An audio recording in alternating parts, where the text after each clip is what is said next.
The following is a world-class Bullshitters exclusive.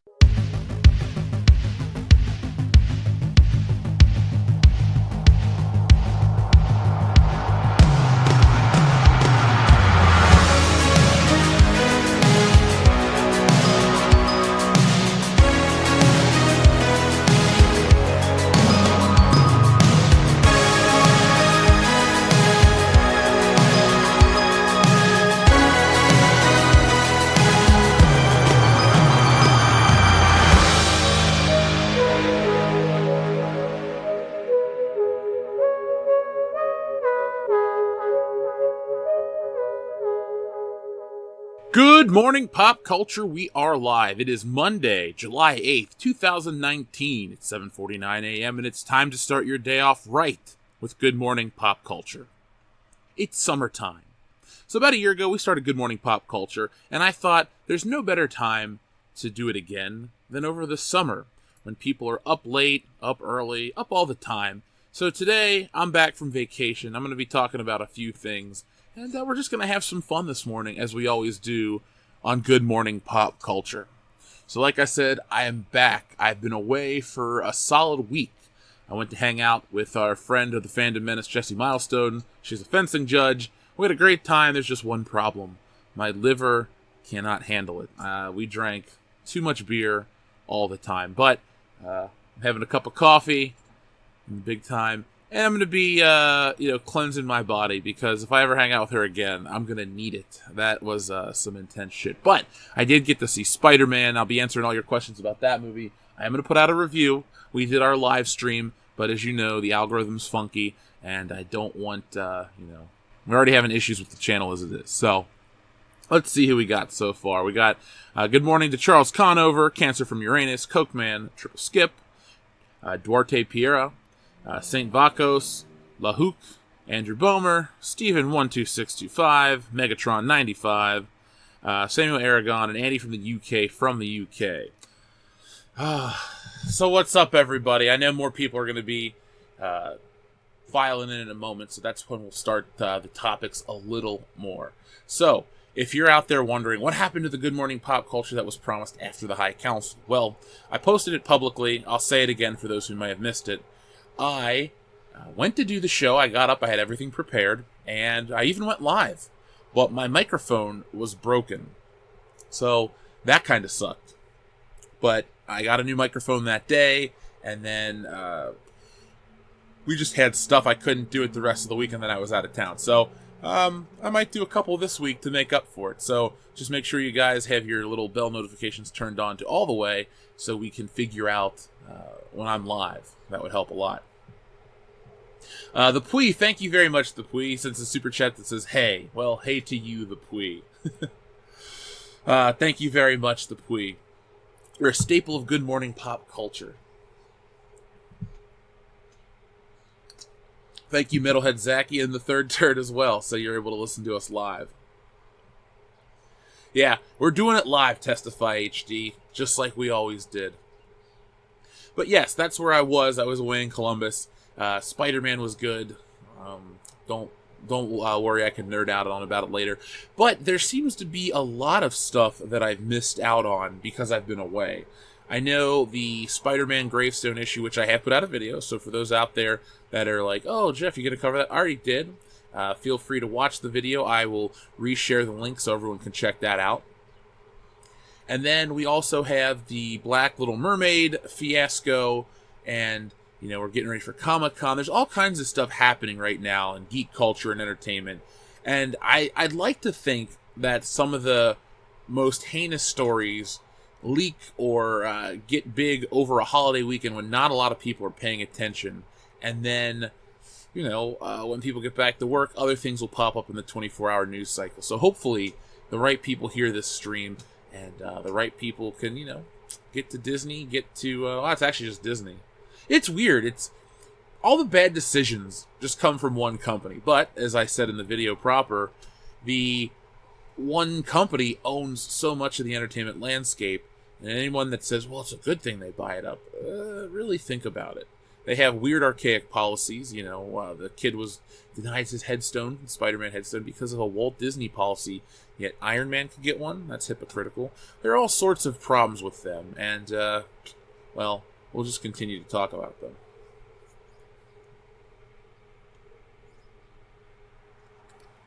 We got more people rolling in talking about Spider-Man. So I guess I'll talk about the movie for a couple minutes, and then we'll get into the main topics. So, the movie was fun, like I said on my stream. On a scale of 1 to 10, Spider-Man Far From Home is a 7 out of 10, but as a Spider-Man movie, it's a 4 out of 10.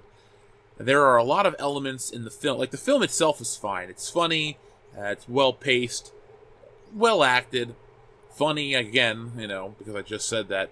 The effects aren't that good. The action's okay. Now, I will give it credit in terms of visuals. The Mysterio visuals are a 10 out of 10, especially that hallucination he had. That was straight out of Spider-Man 67, 68, where in the comic book, Peter Parker, Spider-Man, is lured to an amusement park. I guess it's Coney Island. And he fights this giant Mysterio and all this crazy shit happens. And turns out, it's all a hallucination. Same thing with this movie. He fights giant Mysterio, little Mysterio. He's in the snow globe. That was the best part of the movie for me. Movie proper, at least. So it looked cool. There was just something missing, though. What I thought was missing was, I guess we've been spoiled by the Avengers. We've been spoiled by these big event pictures. I mean, ask yourself this question and be honest. Between Avengers Infinity War and Endgame, you had 2 films, and post you've had 1. You had Captain Marvel, Ant-Man and the Wasp, and Spider-Man. All have felt, I don't want to say I'll just say it. They have felt subpar. You've had these movies that just aren't to the same caliber. I mean, we've had a decade plus tease to this big Endgame movie, and then after that, when Endgame delivered, and then after that, there's really not much left to do or to tell. I know this movie, Spider-Man Far From Home, definitely tries to, build upon the future, make Spider-Man the next Iron Man, which isn't how it should be. They hint the Silver Surfer. They incorporate more Skrulls. They do all these other things. It tries to, further the MCU, but at the same time, this also kind of, for me at least, looks like the MCU doesn't have as much to say as it used to. People are like, well, it's a rebuilding phase. It's a rebuilding phase. That's cool, but you don't have the right tools to rebuild. Because we know we're going to get another Guardians. We know we're going to get another Captain Marvel and certain things like that. But some of the appeal of those films were because they were going to team up with the Avengers. There are no more Avengers. Iron Man and Captain America are dead. Thor's gone. Captain Marvel, they even make fun of her in this movie, actually. Because, that scene in the trailer where it says, what about Captain America, dead? What about Thor, off-world? What about Captain Marvel? Don't say that name, or don't invoke that name, or something like that. It was pretty funny. Mareth Dealine, what's up? He says, sup guys, working and lurking. Mareth Dealine, I haven't heard from you in a while. I'm glad you're still with us, my friend. Cesario Japan, if anime is the next thing that Hollywood is going to try to milk, it's going to be kind of weird. Because we had Alita Battle Angel, which a lot of people saw and loved, but it barely scraped by just enough to make the sequel. Which is fine. Not all great movies make a bunch of money. I mean, the box office does not determine the quality of the film. Again, Captain Marvel's $1 billion picture. Weakest MCU flick. And it's weird, too. Out of town, I spoke to quite a few people. And I don't prompt people in conversation, psychologically or, verbally. And no one had anything nice to say about Captain Marvel. I have literally met one person, and it was this woman at a GameStop who said she liked Captain Marvel. Other than that, even kids that I've spoken to, like in my family, are like, I didn't like Captain Marvel. So, box office does not matter. But if anime is going to be the next thing, are we going to get... The problem is, too, is that you're going to get into the whole argument about, they need to be Asian, they need to represent this, they need to represent that type of thing. And, yeah, that's fine, but some of the characters aren't always Asian, some are different. And so we're so politically correct. We're so darn obsessed with, the skin color and the representation and all that. And we're basically screwing ourselves out of a good film. And people would say, well, what about The Little Mermaid? What about this? What about that? Well, the thing is, when you adapt something so near and dear to people's hearts, you're gonna kind of get people pissed off when you change it. Like I said, I don't want you to change anything. I wouldn't want a bright orange Godzilla, unless he's on fire or something, for like one scene. I mean, you just don't screw with what works. You don't screw with the established.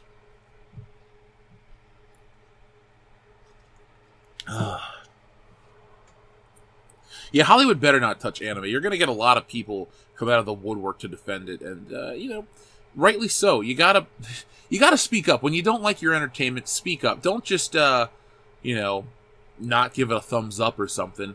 Don't speak up. Don't see it in the movie. Let people know why you didn't go see the movie. Give Hollywood the message, because we're at a turning point in entertainment where you won't be able to do that, because as more and more things become streaming focused, Netflix and their metrics for what gets views and all this stuff is kind of a hidden process. Like, we know we'll never see another Dark Phoenix sequel or a Men in Black sequel. They'll never do anything with certain franchises because they flopped. We know they flopped. It's very public. Like Ghostbusters. That's why they're doing Ghostbusters 3 or Ghostbusters 2020 with Paul Rudd involved. Jason Reitman's directing. They're going back because they almost killed a brand. You almost killed what would that have been? A 32-year-old brand at that point. Ghostbusters is now 35, by the way. Happy birthday, Ghostbusters. You go back. You got to do these things publicly. And with anime and all these other things, you gotta. I don't know if you can do it. I don't think you should do it.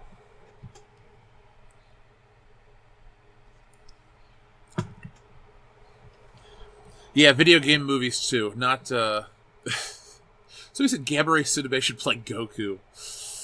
That is so brave, so bold. Yes, please. You know what else? People were talking about remembering Netflix, Iron Fist on Netflix. Did anybody watch Jessica Jones season 3? I'm going through Stranger Things right now, and I got a little notification for Jessica Jones, and I'm just like, no one's talking about this show. I wonder if that's part of the plan. I wonder if that's part of Disney's plan to basically make you forget about the Netflix series, and then, oh, here's Disney Plus. Probably is, could be. Don't know. All I do know is that I have no interest in watching the series. Rocket Ship, thank you very much for your super chat. Anyone else laughing at the reboots flopping? I am. The creativity of Hollywood is at an all-time low. I think somebody jokingly called it the decade of... Oh, wait, no, that's something else about Decade of Tears. That's Tim Christ. No, but the reboots flopping make me laugh and make me kind of happy. I don't know, a song cover is fine. It's not like a reboot. Sometimes they cover the song better. Like All Along the Watchtower by Jimi Hendrix is better than the Bob Dylan version. I know. Some people are mad. Oh, you don't like Bob Dylan? No, I don't. I don't like Bob Dylan music. Sorry. Not sorry. So sometimes covers are better. Very rarely do you have reboots or remakes be better than the original. Like, you have the rare examples of, like, The Thing or technically Scarface. But the way today's entertainment is made, you just can't... They just can't do it. I know that sounds crazy to think, oh man, you gotta be more optimistic about this stuff. Do I, though? Movies are made by committee. They don't worry about what's the best story, what's the most captivating, what's gonna make the most money. They worry about weird things. Be it identity politics, be it representation. It's like, Die Hard has 2 black people in it. Yeah. No, 3, excuse me. Argyle, Sergeant Al Pal, and Theo. And a lot of white German dudes. But, nowadays, if you made it, they would make a big stink about whatever. But it's still the greatest action movie ever made. You just got to tell a good story and ignore the Mary Sues of the world, the Huffington Posts, those sort of things. You need to avoid Twitter. Those sort of things would make for much better films. But Hollywood execs think social media is it. Social media is not going to be around forever. We think it is. We think all these platforms are going to be around forever, but it's always evolving. And the sad thing is, YouTube could be around forever. It was such a good thing, but the powers that be had to get involved and alter it for the sake of agendas. You know, YouTube being the Wild West with certain obvious restrictions. No adult content, stuff like that. That's fine. I understand those sorts of things, but wrong think penalties. That's just ridiculous.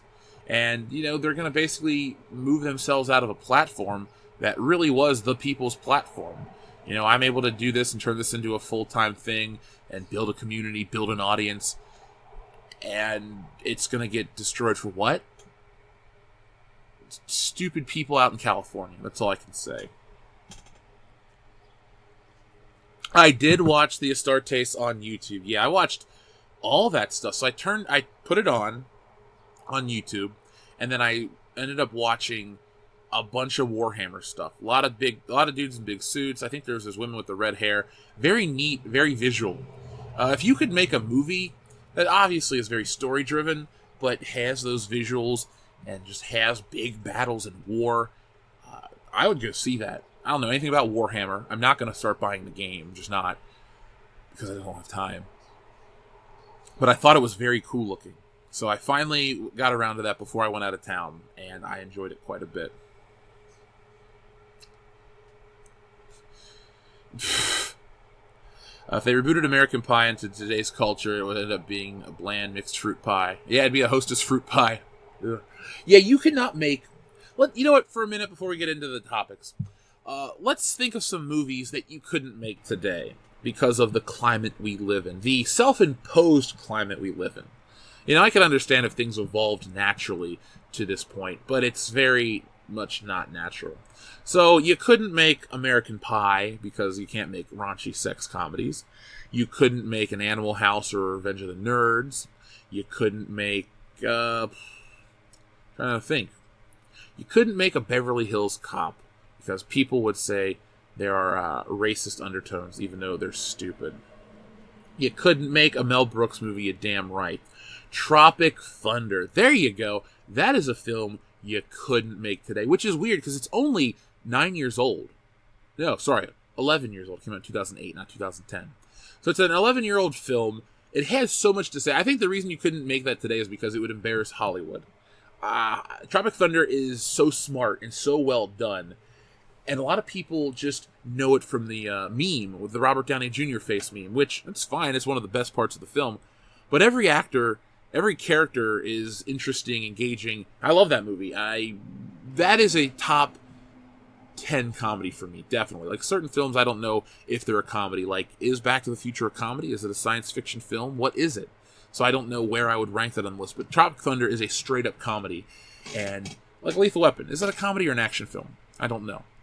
But you could never make Tropic Thunder. The blackface joke would go over people's heads, and you just have a bunch of outraged idiots bitching online. Oh my god, that's so offensive. That's so offensive. Well, that's the point. It's the joke. Maybe you're supposed to stop and take a look at yourself from the inside, but you can't do that because you're not self-aware, because people have coddled you and told you that the shit you think and say on Twitter is valid in real life. Coneheads. Would you want to make a Coneheads today? I like Coneheads. It's top 5 SNL films, which is a very shallow pool to draw from. I mean, we're talking Wayne's World's the best, then Blues Brothers, Wayne's World 2, Coneheads, Night at the Roxbury. Tommy Boy's not an SNL flick. I do strictly based on skits. So I don't remember a Tommy Boy skit on SNL. I remember Matt Foley. I remember the Lunch Lady and all that other weird shit that Chris Farley used to do, but never a Tommy Boy skit. If I'm wrong, I'm wrong. Then Tommy Boy is going to be number 2. Sorry, Blues Brothers. Oh, Porky's. You could never, ever do Porky's. I mean, Porky's is a... It's just what the 80s was. I mean, on Amazon, they have all those weird teenage sex comedies, and they're... Some are funny, some are dumb. Clearly, you know what these studios were trying to make. You wouldn't do that today because somebody would be up in arms. I really wish some studio would have the balls to make something. It doesn't necessarily have to be a Porky's remake, but just something that Hollywood isn't comfortable making, and have it make a bunch of money, and then people are like, fuck, we got to do something. You go where the money is in Hollywood, and that's fine. You go where the money is in business as well. But I feel like Hollywood cuts itself off from a lot of, like, there's no reason massive IPs should flop. There's no reason a Dumbo movie shouldn't make a lot of money. There's no reason Men in Black should be an embarrassment. There's no reason the X-Men. And I know I've said this before, but put this into perspective. Up until recently, 2012 is fairly recent, 7 years, the name Avengers didn't hold the same weight as the name the X-Men. Go back for decades. The X-Men was Marvel's premier team. The Avengers was popular, but they weren't the X-Men. Matt Joseph, thank you very much. Did you get the Spidey digital codes? I did not. I will check the email out after the show. Usually Kendo should be responsible for the emails, but he's not. He hasn't been doing anything as of late. So damn you, Kendo. If you ever hear this, you know what? You're fired. So let's start talking about a couple things, because let's talk about this Little Mermaid thing. I know a lot of people are covering it. They're getting up in arms. Full transparency, I don't like The Little Mermaid. Never seen it all the way through. It's not for me. But I wanted to comment on this article because it talks about something that I've never heard of before. Can somebody please explain to me what white Twitter is? Now, I know this is controversial to say, but I thought Twitter was Twitter. I thought the bathroom was the bathroom. I thought the world was the world. There's no white world. There's no black world. It's just the world. It's a place we live in, we inhabit. We have different ideas. People look differently. But, screw me for thinking that, Twitter was just kind of like a place for everybody. Now, I have seen all the memes about all the different racial castings. I've seen the albino Pocahontas, the Mark Henry picture as Mulan, and all these other things. And I get the humor behind it. And I get the anger behind it. I think what happens with today, and you in the chat, believe me, I know you guys will know this. When you meet these people, by the way, I think I met an SJW in Columbus. It was kind of weird. I met Black Angus Reviews, and he came to this 4th of July party. And somebody there was talking about, like, gatekeeping and language choice. I'm like, who the fuck is this guy? I didn't say anything to him, but as soon as he opened his mouth, I thought to myself, I hope you leave now. And he was one of the first people to leave the party. So I could tell when he said that, like, everyone around the table just looked at him like, what the fuck are you talking about? So those people in the wild are crazy. Like, avoid them. That's why they have strange hair colors, so you know not to touch it.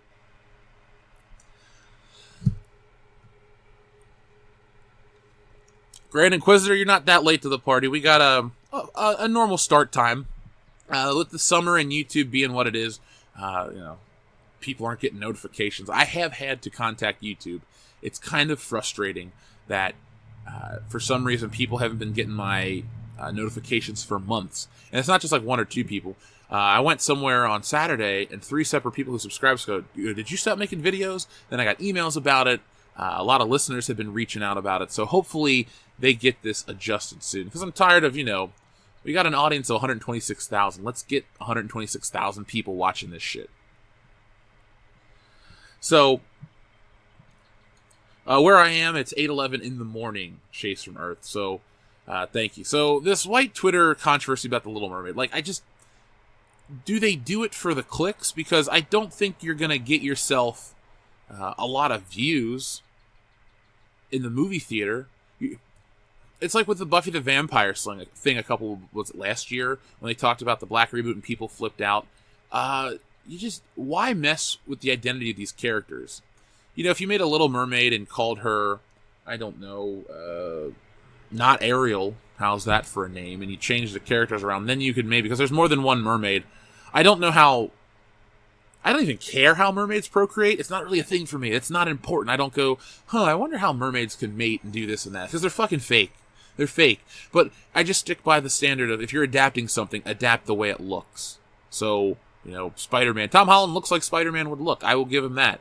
I've actually come around on him quite a bit.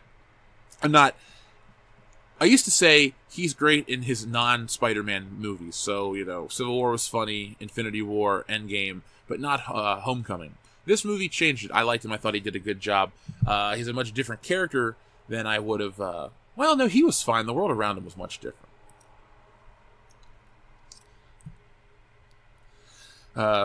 Joss, how mermaids made, yeah. I don't want to know how mermaids made Cesare in Japan. Just please keep that to yourself. Please. I don't care. Not at all. I really don't even care about the Little Mermaid bullshit. I'll be honest. It's so dumb. It's frustrating that this is the, that these studios do this stuff to, I don't know, antagonize the fan base. All I can say is don't watch this piece of shit. Like, don't. I wasn't going to go see it. I refuse to see Aladdin. I refuse to see the Disney live-action remakes.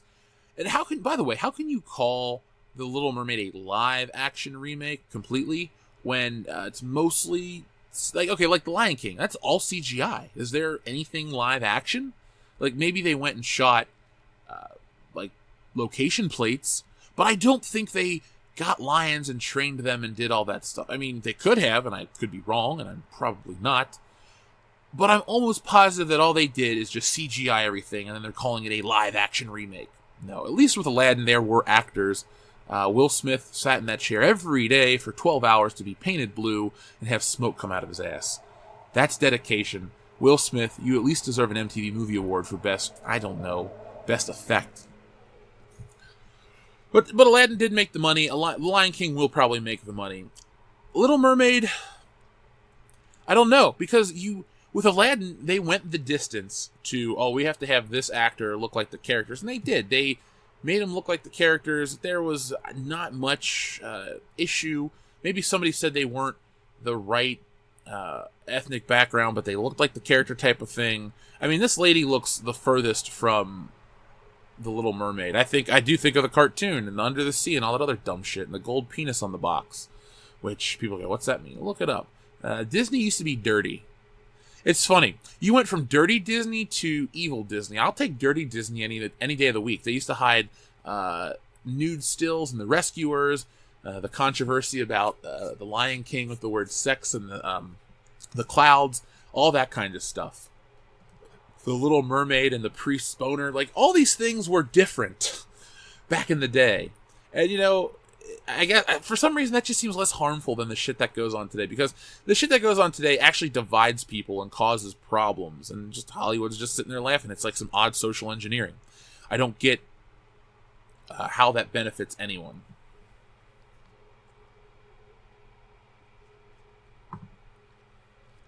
They had a live-action Little Mermaid with Splash. Was that Daryl Hannah? And that was a big hit, too. Yeah, and remember they remade that Kurt Russell Goldie Hawn movie Overboard? Did that even make money? Let me look that up real quick. Because I'm pretty sure that was a flop. So let's see. Splash remake. I know, it's so riveting to listen to me Google something. But that's the internet. That's the nature of the internet. Okay, so did it make a lot of money? No, I guess it wasn't remade. Oh. That's from last year. I thought they remade. Oh, no. They made Overboard. That's what it was. Overboard with Goldie Hawn and Kurt Russell. Overboard remake. Let's see. Was that a flop or a hit? I'm just curious. And, I guess so, yeah. It was sort of. It wasn't a super hit. It made $91 million. So, on a $12 million budget, it received unfavorable reviews from critics who praised Ferris's performance but criticized the story as mediocre and as adding nothing to the original. I think that's where we are now in society, where we add nothing to the original. And the worst part is, in the future, we'll have no original. The Great Mouse Detective was awesome. I used to watch that. It was at Basil of Baker Street. I had that as a kid. I watched it a lot. I think the bad guy's name was Ratigan. See, now that was something. That was the Disney film that I think I watched probably in the top 5 the most. It was like Aladdin, Lion King, Great Mouse Detective, and Toy Story. Loved Toy Story. Didn't see part 4. Thought the story ended at part 3. And even then, I didn't love part 3's ending. I know, sounds stupid, but as a grown man who did go off to college, I didn't throw my toys out or get rid of them. I don't like the idea of like, oh, you gotta get rid of this to symbolize you're an adult. No, not really, because it's a part of you, and you always... it's nice to look back. If I would have got rid of my Power Rangers when I went off to college, I would regret that, because those were a part of my childhood that made me happy. Not necessarily worried about looking cool. I mean, it still worked out. I had plenty of friends and did all the stuff I wanted to do. But I just didn't like that message. Maybe that's me reading too much into it. But I just kind of felt like, Andy betrayed Buzz Lightyear and Woody. But that's just me.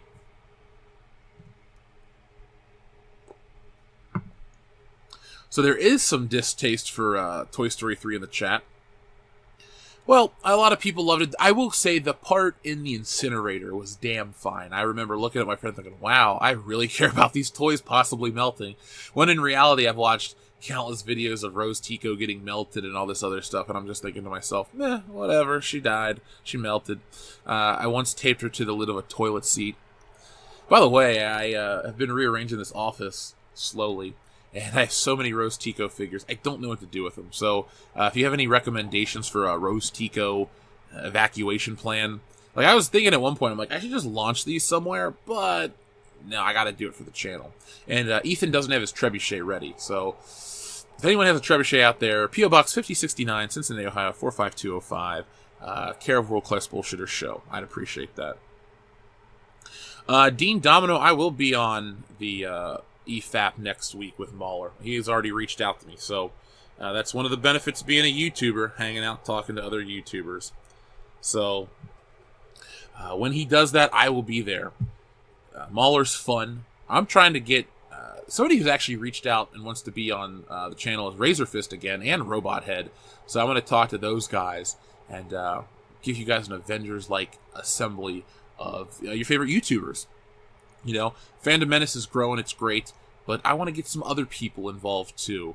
It's summer, it's a weird time for people. So let's give you guys something you can't get anywhere else. Are we talking about Indian in the Cupboard? That movie was terrible. Henri, I think you had a Darth Vader in there. Well, it wasn't terrible. Put it like this: I watched it as a kid, and I remember everyone saying, "Oh, you got to watch the Indian in the Cupboard, the Indian in the Cupboard," and I did. I didn't like it. So, it could have just been me. I should have done a video where I blew up Rose Ticos on the 4th of July, but where I was, there were no fireworks. I didn't see a single firework on the 4th of July. I know, that's unpatriotic, but I did listen to America Fuck Yeah and Real American by Rick Derringer, a.k.a. Hulk Hogan's theme, and I watched Hulk Hogan wave a flag and drop a leg. So, I was as patriotic as I could be on the road.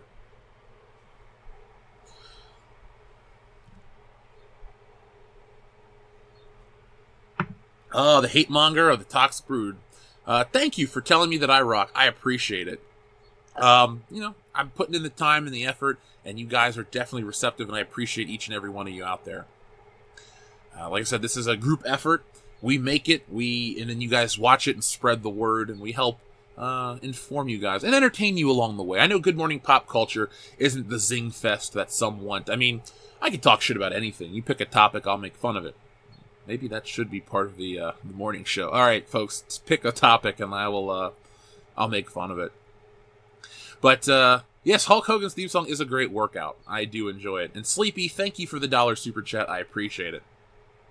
Oh yes, and hail Doomcock. Doomcock's great. I'll have Doomcock on any day of the week. Doomcock is always welcome here on this channel. Great dude, friend of the Fandom Menace. I salute the guy. I didn't watch Ivan's The Last Jedi re-edit. It's The Last Jedi. That's all I can say is it's The Last Jedi. I'll give it a shot. He did send us a work cut, but,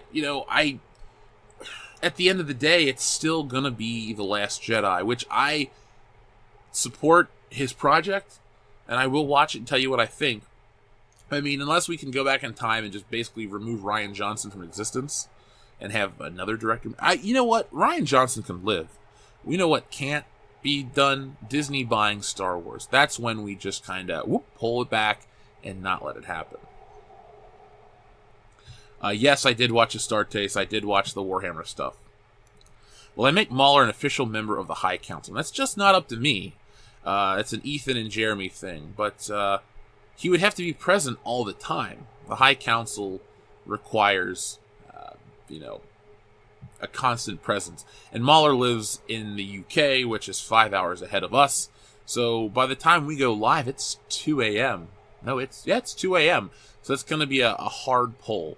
So he could be a friend of the High Council. Of course, he's a friend of the Phantom Menace, but I don't think he could be a member unless, he showed up. So that's kind of, And thank you, Walter. I appreciate that. Gotta get Red Letter Media and the Phantom Menace. Here's the thing, folks. We have the reach. We have the numbers.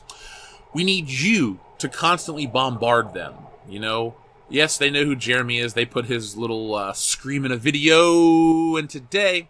But no, if we're going to do that, we're going to make the effort. We need thousands of retweets. Like the outpouring and the positivity for Anna was, so nice, especially and refreshing in this climate that we all operate in. Like I was sitting at a bar, having a drink, and I was reading some of the comments, and I was just like, we have good people here. And I just felt really good about, all of you. But if you guys want something big like that to happen, all you have to do is make a concerted effort. It's a group effort all the time to make the big things happen. Like we tried to get the William Shatner thing. There's more to the story than you guys actually know. So just, be positive and stick with one thing. And let's just, you want Red Letter Media on, we'll get Ethan, Jeremy, and myself to tweet it in like a group tweet or something. And then you just keep adding them, replying. We'll have to eventually see it. And, the end of the year is going to be interesting. We'll put it like that. The end of the year is going to be the crazy time. I got a lot of stuff already planned for the end of the year. That's going to be when you can't miss our videos. Like, school, work, no, World Class Bullshitters video first. There's a couple listeners out there that will message me and say, you know what, man, I don't start my work day, or I take a break from my work day to watch your videos. So be like that guy and watch our videos when they go live. High Council on Tuesday, yes. So it'll be on Ethan's channel. Sorry, I had to think about that for a second. With the High Council, we took a week for... So how it worked is we did a day of silence for Anna's sister, and then we took a week off the High Council, for Anna, because it just didn't feel right. We have some big stuff to announce, but, for Anna, for everyone involved, we just wanted to, pay the proper respect and do the right thing. And I don't think so. I know so. We made the right decision. So, look, we're not going anywhere. We're not going to abandon you guys. You're not tired of us. We have so much to cover. And, we'll be back. By the way, folks, let's get some thumbs up in the chat. And, give this a thumbs up. And let's hit some ones in the chat. Because I'm thinking if this picks up and, gets a little crazy, I might do this every day this week. This may not be just a one-day thing. So, I'm kind of feeling in the mood for Good Morning Pop Culture, but I got to know you guys like it. So let's see some ones, some flex emojis, some something. Let's get engaged. All right. So there we go. We got some ones. We got some thumbs up. Let's give a thumbs up on the video. Actually, click the thumbs up button, smash the melee button, pound the muff button. What is it? Lick the moist button. Ugh, that's the naughtiest one of all. But you know what? That makes it the most fun. So there we go. We got a lot of people. Loke Taz here. That dude's here all the time. Thank you, man. You've been a long-time listener. I appreciate it. All right, flex emojis. And a frog emoji. I didn't realize we had multiple colored flex emojis. Cool. We're a very racially diverse flex emoji community. And we got people from the UK, all over the world. Do I think the hatred of Hulk Hogan is justified? I know what he said is dumb, and other people have done much worse. Coins review, I'll answer your question in just a second, my friend, because this is a wrestling-related topic, and you know me, I want to talk about wrestling. So, Macho Man, which is funny that you of all people, because you hate Hulk Hogan, I'm surprised that you of all people wonder if Hulk Hogan was unjustified in his the treatment of him. I'll say this. What Hulk Hogan said was stupid. I don't justify what he said at all. And if you want to know what he said, just look it up. I'm not going to say those words ever on the internet. Don't ever even... You can't pay me enough money to say those words. So don't try. I will just tell you thank you for the super chat and not read that word. But to answer your question, though, Macho Man, I think it's dumb to try to wipe him out from history. You know, I don't condone what Chris Benoit did at all, ever in a million years. For those wondering, Chris Benoit was the wrestler who killed himself and his family. The WWE basically wiped him from existence, and I understand that one a little bit. But again, With Hulk Hogan, yes, he said something stupid. I don't condone what he said, but you can't get rid of him and his achievements. He apologized. He's tried to make amends. I think the WWE is over. The WWE's over it. I went to WrestleMania this year. Hulk Hogan was there. We cheered. He's going to be hopefully in the next set of video games and all that stuff. So I think, and I think taking him out of the Hall of Fame and the way they treated it was stupid. Like I said, Hogan did something stupid. Lots of people do something stupid. Unlike a lot of people, he took the blame and apologized. And he, Macho Man, like you say, be a man, Hogan. I think Hulk Hogan was a man in this case. He did the right thing. He definitely tried to make amends with people behind the scenes and all that other stuff. So other people have done worse stuff. What Hulk Hogan did was dumb, not violent, not unforgivable. I think it shows greater character to forgive Hulk Hogan if you're a black wrestler than it is to hold a grudge and try to make him do all sorts of things to apologize for whatever you think he's done outside of that one thing. Hulk Hogan has done business with lots of black wrestlers before. If you consider The Rock black, and I don't, and neither does The Rock, he's like me. He considers himself equally whatever races he is. Well, I know what he is. But, if you're truly this racist, terrible person, you wouldn't work with Mr. T in the 80s. You wouldn't have wrestled some of the wrestlers you've wrestled. You wouldn't, Now, Hulk Hogan didn't do the job for everybody, so that's kind of an obvious thing. You say, well, he didn't lose to any of these black wrestlers in the 80s. Well, he didn't really lose to anybody. I mean, the way he lost the titles, he got screwed over by Andre the Giant. Hulk Hogan and John Cena are probably two of the most protected wrestlers. Roman Reigns probably more so. But anyway, you guys don't care about wrestling. But Macho Man, I do love that question. And anytime you guys got wrestling questions, just shoot them at me. I don't care. Wrestling's fun. Or can be. Ita Pakuyan, like I said, the High Council, we took a week off for Anna because it just didn't feel right. It was, I'll say this once publicly. It's not a private thing, but I remember I was at the fencing tournament with Jessie. It was the day I did my live stream, and she got the call, and I found out, and it just, my heart sunk. I felt really terrible. So, again, thanks to everybody who's shown the support to Anna and her family. It's awesome. You guys are really kicking ass with a level of love. And, it's like when we go to... right now, it's kind of a shitty time for YouTube, all of us. It's just like, what's going on. But then, when you work through, or when you're working through it and you think of the, the meetups and this and that and the people, it makes it all worth it. And especially what you guys have done. So, Ita Pakuyan, that's why we didn't have a High Council. But it'll be back tomorrow night. Let's see. I'd like to see Jeff interact with Double Toasted's Corey and Martin. I would like to be on Double Toasted. I used to watch them all the time. The reason I stopped watching... I don't know the reason I stopped watching. Probably was it The Last Jedi? I don't know. Let's see. Micah D2, thank you very much. What's up, guys? Missed you lately. Well, Micah, I'm glad you missed us. This week means we're back. Like I said, I was on vacation, hanging out in Columbus with Jessie Milestone of Mindless Entertainment. Make sure you guys subscribe to her channel. We did a Spider-Man live review. So we saw it, we reviewed it the next day, and then we had a lot of beer. I don't really remember the week because it was just like, hey, I got there, beer. Woke up, she went to her tournament, came back, beer. It was just a beer week. I am beat to shit. I have a sunburn. I sound terrible, and I'm tired, even though I got a full night's rest. But I'm glad you missed us. The podcast will be back on Thursday. Videos this week, all this stuff. Just do us a favor. Have your bell notification turned on so you don't miss anything, and spread the word. Like I said, I had to contact Google because of the issues we're having. So let's circumvent the issues by showing people power. That's a John Laurinaitis reference. If you know who he is, boom. Let's see. Thomas Gilkey, thank you very much for your super chat.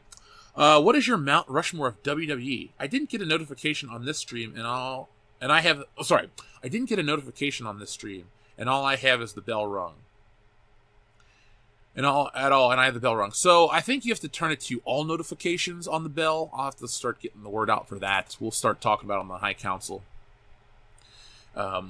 It's I think that's a different setting. I firmly believe when the settings changed, because I got that email about new features, that it's just affecting everybody. It's not like I've been targeted, but I think there's a technical issue, because, that's how technology works. Remember when Facebook went down? Not went down, but remember how you couldn't load Facebook images on the 3rd of July? I had this J. Jonah Jameson picture. as my profile for a couple days, and you couldn't see it. I was just like, this is bullshit. So, let's see. Thomas Gilkey, what is my Mount Rushmore of WWE? So it's going to be Hogan, Rock, Austin, and Shawn Michaels.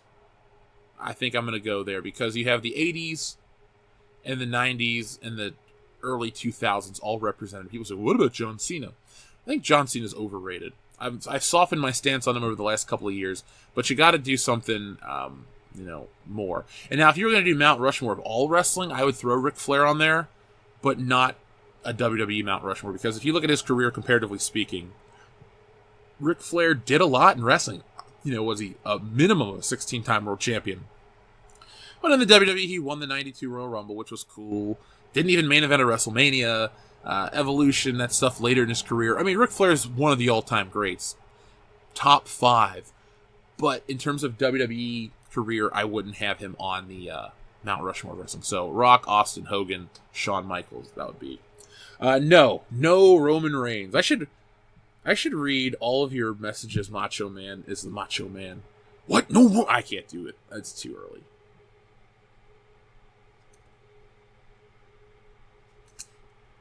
No Undertaker. I know, no Undertaker. I like the Undertaker. But something about the Undertaker is the longer his career goes, the less I want to see him. But I was there when he lost to Brock Lesnar in person, so that was kind of cool. So, we talk about how, I don't know how to phrase it. Do I want to keep calling it SJW Entertainment? Kind of what it is. Kind of dumb. Actors aren't immune to it too. We're in this weird, we live in the bad 1985 right now, where we talk about, Biff is corrupt and powerful and married to your mother. And now we have these odd questions. It's like, remember when you would talk about a movie, is the story good? Is the acting good? How do the characters interact? We get asked questions like, could Spider-Man be gay? And all these things. And that's fine if you want to make gay characters. They had a whole thing about the transgender actor in Spider-Man. And you know what? It was a glorified cameo. The character said maybe one or two words. It wasn't awkward or even obvious. What it was, trying to get some attention and some brownie points from a community that just wants a good story. I really wish Hollywood and the media could treat gay people and transgender people like they treat everyone else and just not worry. It's like, hey, here's your story. Movies that make $1 billion may not represent everybody. Avengers didn't represent everybody. Who cares? It was just a good must-see story. Now, with Spider-Man in this question, I don't even know why that's relevant. There are gay superheroes. Spider-Man is not one of them. But gay people do like Spider-Man. Straight people like North Star and all these other things. It goes both ways. And I honestly wish we could evolve past this point. Because, Tom Holland, Spider-Man wouldn't come out as gay. He's with MJ. Michelle Johnson is her name, not Mary Jane Watson. And, I just make other characters. That's all I can say.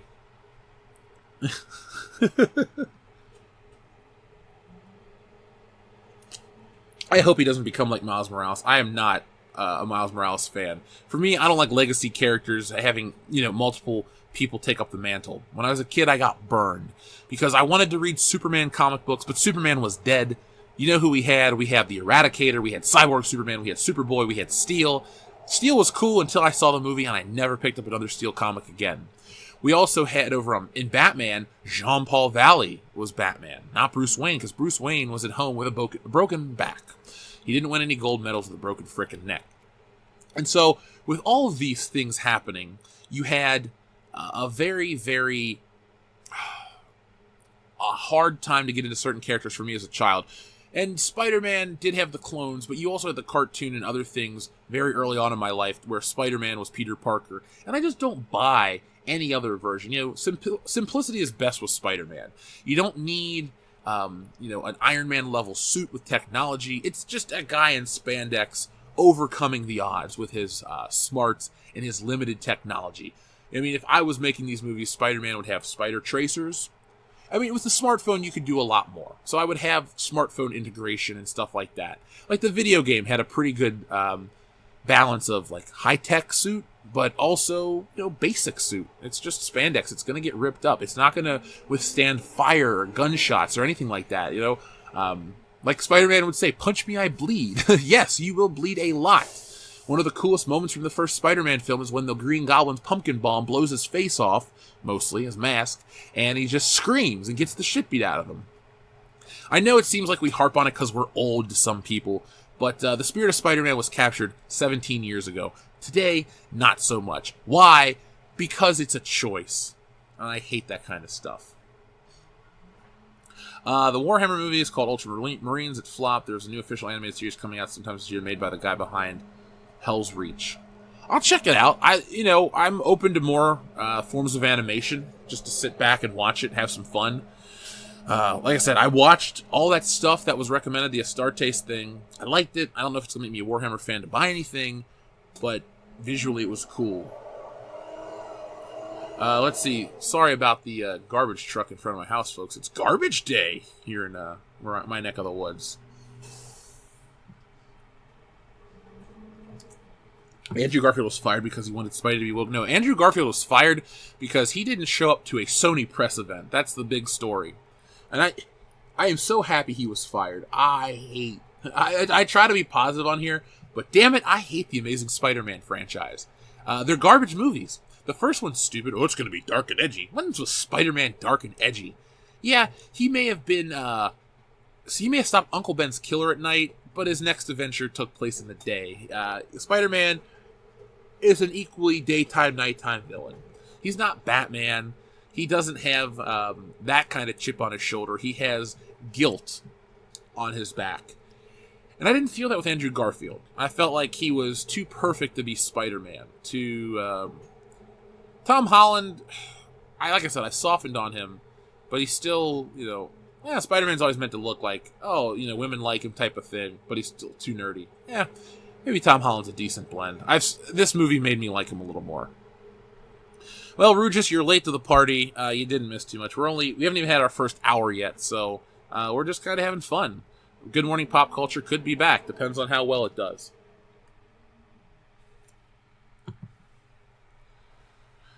Yeah, garbage day here. Oh, man. So let's see. Time to take out the trash. I already did.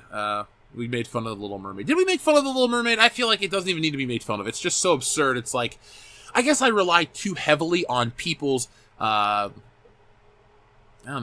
sense to say, hey, guys, don't listen to it. Well, I don't need to turn into Captain Kirk.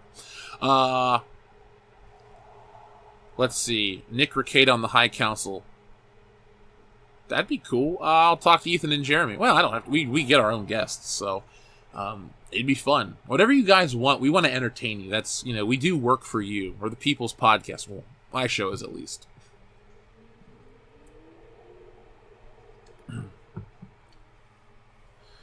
Oh no, Stark did not bone Aunt May, and she's not preggers. That'd be a sick, sick twist. That would be terrible. Oh my god, I couldn't imagine that. So, I would love to see Kraven's Last Hunt adapted. That would be so much fun. I don't think, that is my favorite Spider-Man story. I think it's the best one, hands down. It's powerful.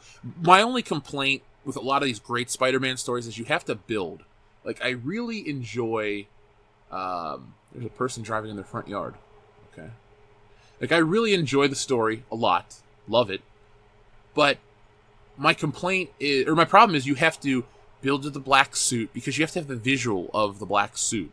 You have to build to so many other things to get there. You have to have a first and a second interaction with Kraven. It would be... Like with Mysterio, Mysterio was a dumb villain. Jake Gyllenhaal forgot to act midway through the movie. There were moments where you're just like, ugh. Kraven, this needs to be a powerful thing because he shoots himself in the story.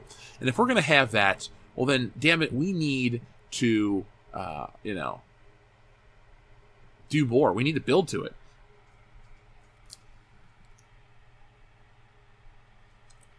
Also, if we were to write Peter Parker out of the movie and make it the superior Spider-Man, we need to introduce Doc Ock. And again, have many, many encounters where Peter beat the hell out of Doc Ock and put him in a coma. Like, one movie, that's one thing the internet forgets, is that these characters are nearly 60 years old, and some of these great stories come from 20 years of buildup.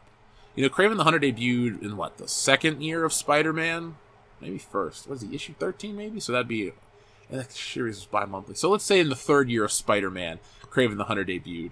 So that would be 1965 or 6. I can't remember. My point is, the character debuted, and by 1987, he had multiple encounters with Spider-Man. And it works that, all these years, my pride, I couldn't, hunt the unimaginable and all this other shit. So, excuse me. So then when he kills himself, it makes sense. To do it in one movie just doesn't make sense. That's all I can say. Did you just quote Han Solo? Sith Lord Luke Skywalker?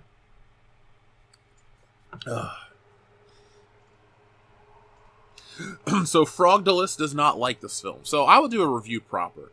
But the movie was fine. Like I said, 7 out of 10, 4 out of 10 if it's a Spider-Man movie. Where do I rank it? Middle of the pack, I guess.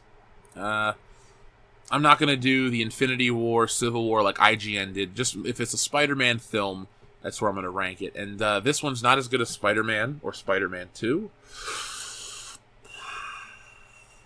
If I'm being honest, I probably think it's better than Spider-Man 3. Spider-Man 3 is a missed opportunity in many places. And then the Andrew Garfield ones can suck a dick. I hate those movies.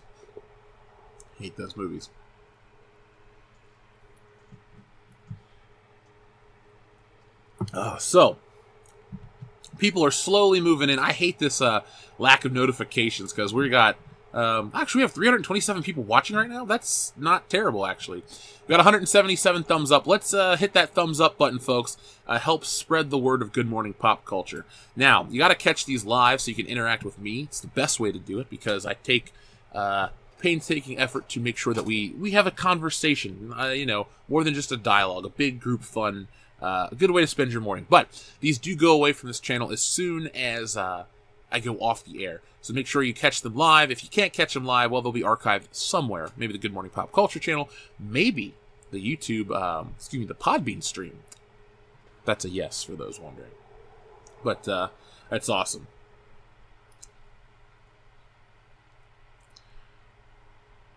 Oh, Mr. V's got that Spidey game. I might talk about that on the channel this month. Best Spider-Man game ever made, and I stand by it. Love it.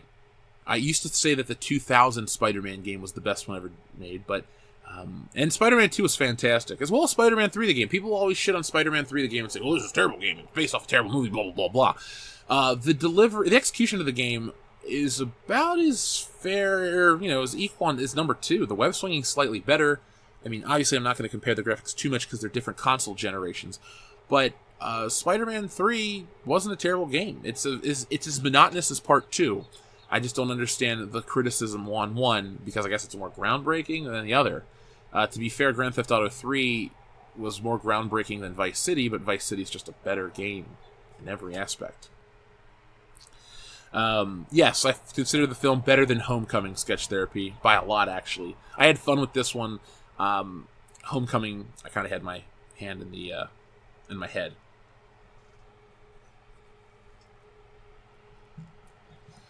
So, let's see. So people are asking, I'm seeing some Stranger Things discussions, some comments. I am mostly through Stranger Things. I like it enough. I do feel like this season kind of jumped the gun, though. Especially in terms of the whole Russian plot.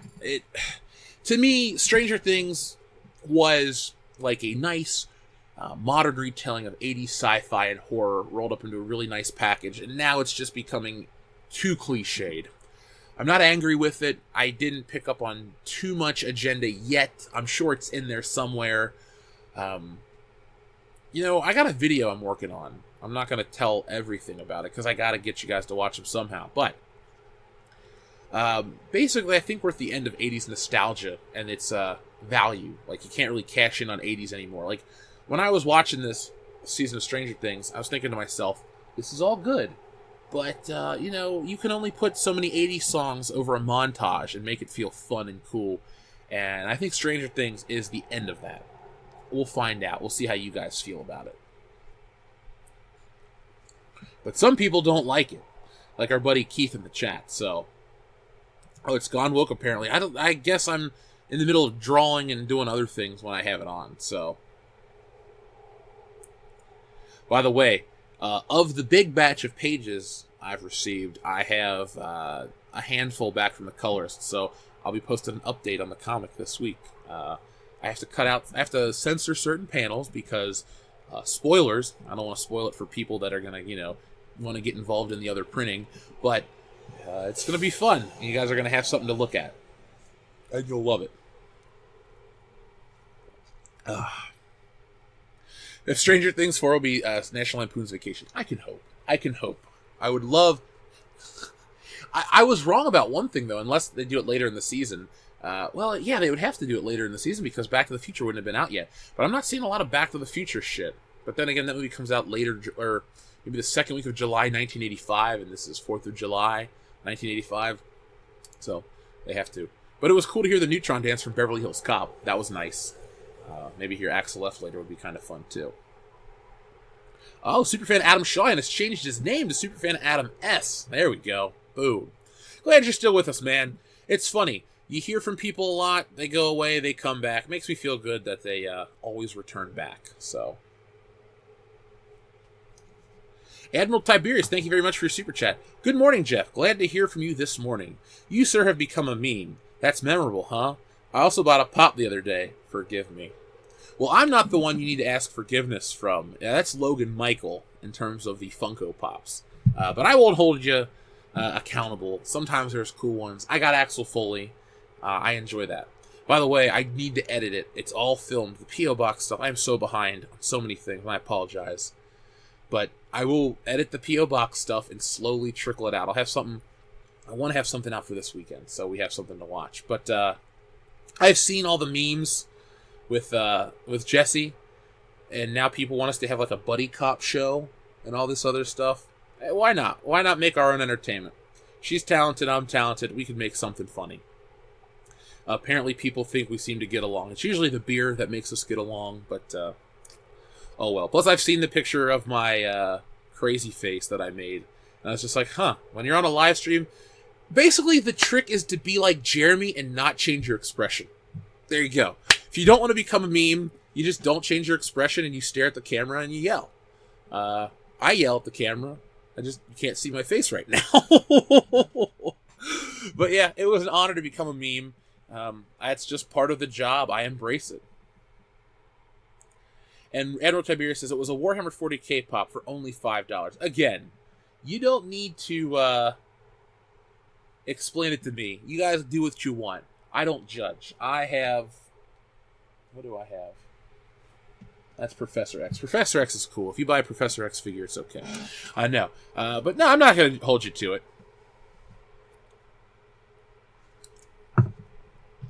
So, for those joining us, Spider-Man, Tom Holland says he's okay if Spider-Man would be gay. Of course he'd be okay with it. He doesn't want to step on the wrong toes in Hollywood.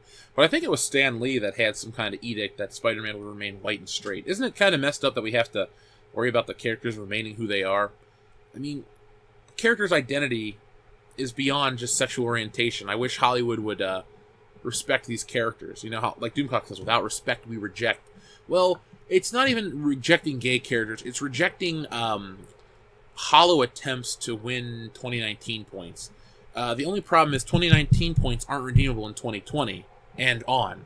Hell, they've expired this year. So it's just frustrating. I mean, you want to talk about these things. You want to cover them. You want to tell everybody what you think. But I also just want to put my fist through a fucking computer screen.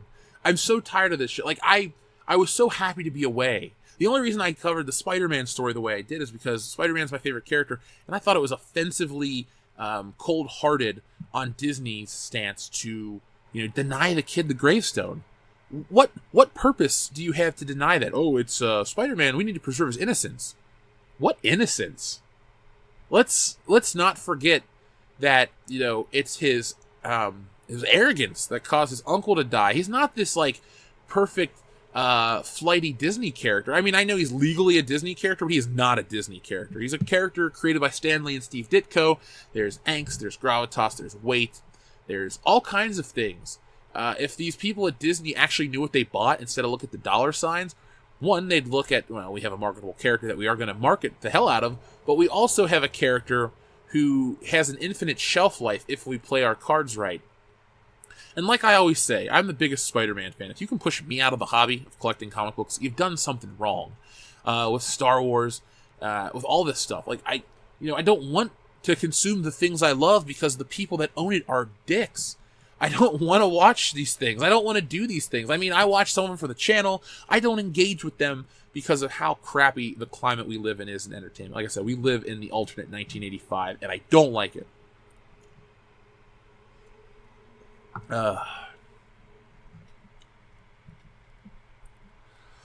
Let's see, where are we at in the chat?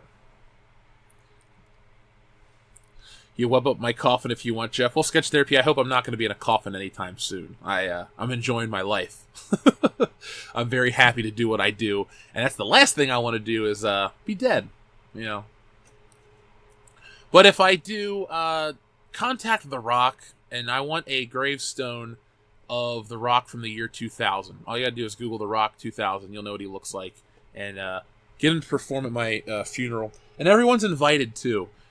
Bring a covered dish, preferably Frito pie with Wolf Brand chili, and it'll be a party. And bring a sixer. You know, bring a kegger. I'm a big dude. Drink a keg. All of you bring a keg and drink it in honor of me.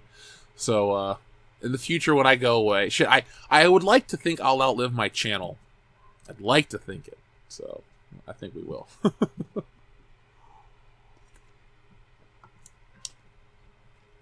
Let's see. Stranger Things 4 will revolve around 7 causing Chernobyl time. It's kind of funny how we get this. Okay, remember how there was like was it Deep Impact and Armageddon, and then there was what was the other? There are 2 movies that came out. They were like the same: White House Down and Olympus Has Fallen. It's like Stranger Things and Chernobyl. Well, clearly, like not the exact same thing. They cover very similar things, but they came out roughly at the same time. It's like Beverly Hills Cop and Fletch. They're similar, but you couldn't have ripped each other off because they came out 6 months apart. And this was in the 80s when it took, movie reporting wasn't the same. I would have taken like a spy to relay. They probably were filming at the same time at some points. Because, well, no. Beverly Hills Cop came out in December, Fletch June of 85. I digress. So you can put Mummy 2 Rock on your gravestone, crab hands and all. Well, to be fair, Macho Man, the Rock from the Mummy 2 was 2001 Rock. I want Mr. Spock Sideburns Rock, world title, $500 shirt. You choose the color. Just make sure it's accurate to when he held the belt in the year 2000. That's all I asked for. Do I think blackwashing the popular character is okay as long as The Rock is playing him? Well, I don't, because, well, like I said earlier, Rock is not black, just in the way I said, I'm not black. We have multiple races, and it's... Like, I don't say this as like an offended person, because it's me. You guys know me. I will give myself that credit. If you listen to me, you get the real me in person on here. There's no filter. There's no lie. The channel is called World Class Bullshitters because it's ironic.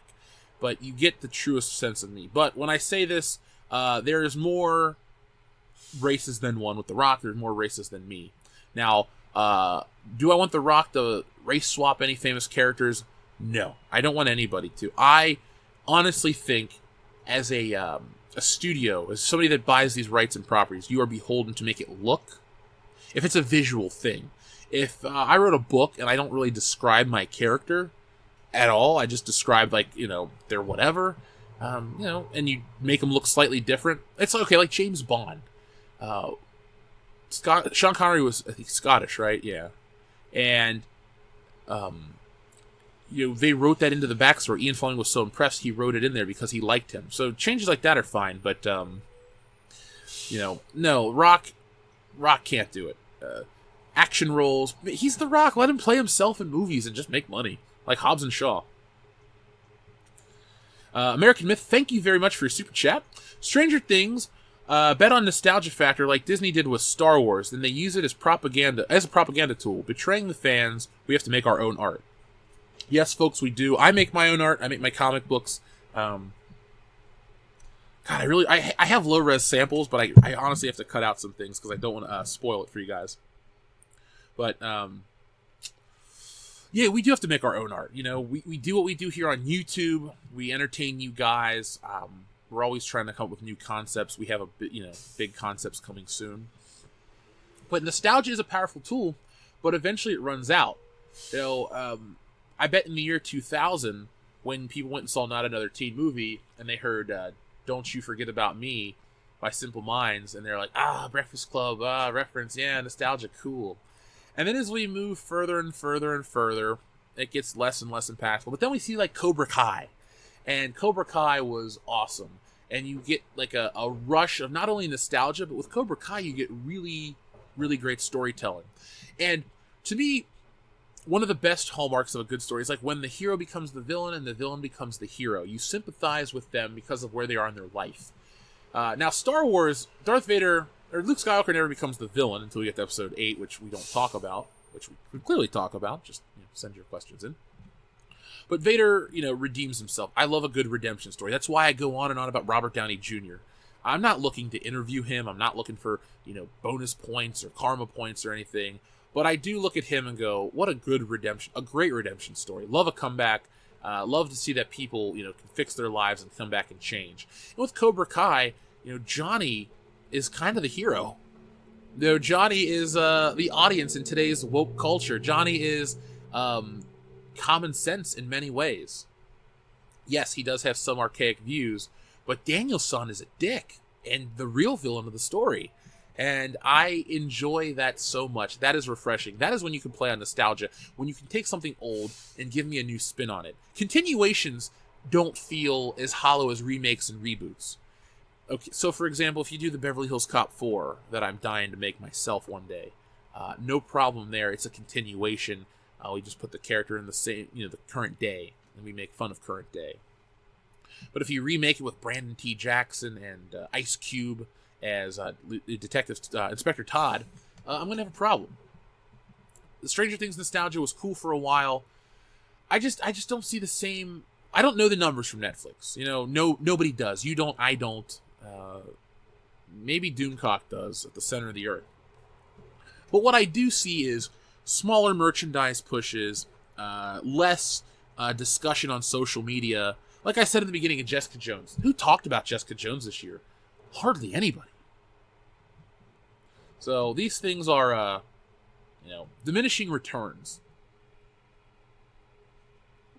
Dante's Peak and Volcano. Yeah, those are similar. God. I used to love Volcano. I watched that movie a whole bunch as a kid.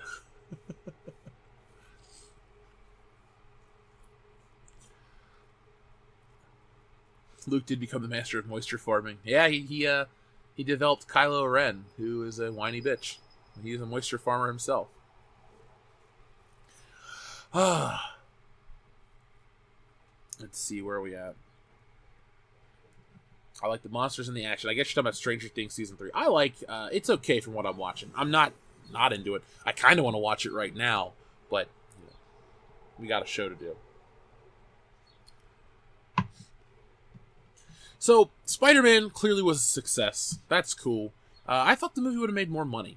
I know when I went to the theater up in Columbus, there were only a few seats available next to each other, which, it's a Marvel flick, expect that. But I just thought there would be a little more. Do you guys think we're at the law of diminishing returns with all this stuff? I just feel like it's almost hard to care about entertainment right now. It's almost like I feel like I need to just exile myself from all the bullshit at entertainment. Maybe I need to become a little more, that's an idea I won't say on air, never mind. But I will say this, all the Spider-Man talk really is annoying me. Like, even I'm a little burnt out on it. I'm just like, meh.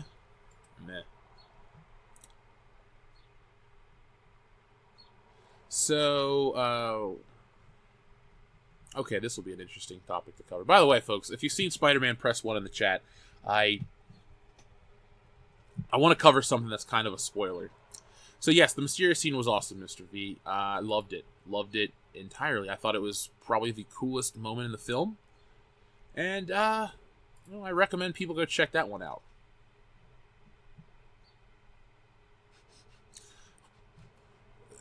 Oh, this is a great point. Remember, Disney needs to preserve their characters' innocence and magic so they can't be put on tombstones, but they can be on dating sim phone app games. Look up Disney's Twisted Wonderland and the double bullshit on that statement. That was a tweet I received. I just try to be positive at times, and sometimes you just want to fucking scream. So, let's see what you guys are saying. Yes, the J.K. Simmons scene was phenomenal. I cheered. Like I said, Jessie was there. She heard it. I cheered like I was at WrestleMania when it came time to, see the J.K. Simmons, J. Jonah Jameson scene. I freaked out. He's back. He is Alex Jones, which is a little weird, but I get it in the context of today and what they're trying to do. I can't wait for the next film. Now, speaking of the next film, Spider-Man being unmasked. By the way, this Spider-Man drawing looks a lot like Paul Rudd. With Spider-Man being unmasked, people are assuming that they're mimicking the One More Day storyline from Civil War, which I read when it was new. Admittedly, I liked One More Day and Back in Black when it was all coming out. Once they did the deal with the Devil and Mephisto, didn't really like it. The only thing, and I'm gritting my teeth here to say this to you, the only thing I could enjoy from it would be if when,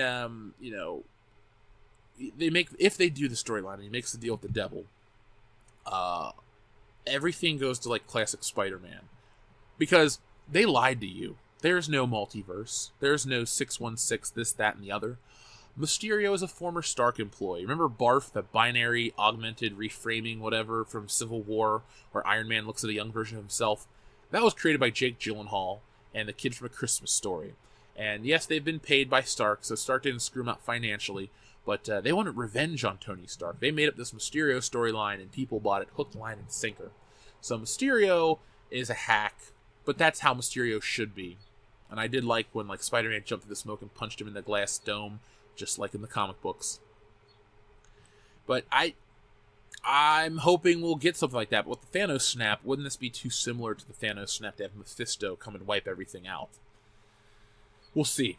Admiral Tiberius, thank you very much. Jeff, I am tired of remakes. You see what I post in the group. I love war stuff, but the Midway movie is just a moderate remake. I want something new. I want something new as well. I want something else to get me through this semi-charm. I'm done. I'm not going to even quote that song. Sorry. I'm sorry I even had the thought. I apologize. I do see what you posted in the group. War movies are cool. I have no problems. I will say this. War movies and prison movies are two types of films that when I watch them, I'm glad they're over because I'm going on the journey with the characters. I don't want to be in prison and I don't want to be at war. When it comes to real life war stuff, you definitely look back with some reverence. You respect the people that did what they did. Always. I don't say this to win brownie points, but we have a big military following on this channel. So go where it is. You guys want to talk about war stuff, military stuff, go for it. You want to have Veterans Day streams? We've had them. We'll continue to have them annually. It's not a problem. But I do like war movies. I like when they're over because I'm in the story. I'm will so-and-so, will Jonesy survive? Will this person survive? Blah, blah, blah. Sometimes the gut-wrenching stories are good. You feel terrible. You watch grown men cry over the stuff. But at the end, you're kind of glad you are where you are in terms of society. So I do like my war movies at times. And, no woke war films. Well, we should make a movie called Woke War 3, if you can actually say the title. Ooh, that'd be a good comic book. I'm done. No more free ideas today, folks. No more free ideas. Heroic Avenger 96 says, there's a young guy out there, Allied High Top Films, who's a big Raimi fan and critic of current Spidey. Check out his latest video on Far From Home as soon as possible. All right, well, let me take a screenshot of your super chat, because I do that with all the recommendations, and I will watch them. Hell, maybe we'll even get together and have a live stream.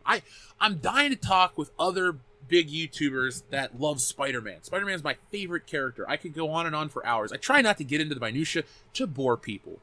You know, Spider-Man expert doesn't look cool on a resume, and it doesn't get you chicks. But what it does do is it makes for compelling entertainment, because my secret to YouTube, for anyone out there that wants to do it, is to be knowledgeable. I don't cover everything, but what I do cover, I cover in great detail. I know my shit. You know, when I covered Star Wars toys, who else? This is not me bragging, but who else did it better and who else did it bigger? Nobody. Like, that is, like, if you say, what is the one thing that you did bigger and better than anyone on YouTube? I would say the Star Wars toy coverage. No one else did it the way I did. No one else went out into the field, did all the stuff. I actually got another one of those videos coming up. I wish, YouTube was a little more stable right now so I could pump out more stuff, because I put in the effort, but I do hate when it's like, oh yeah, here we go, and it's like, oh hey, 1,000 views. I'm like, fuck, what is up with YouTube? My audience is there. You guys have never turned your back on me, and you never will, because I will never turn my back on you.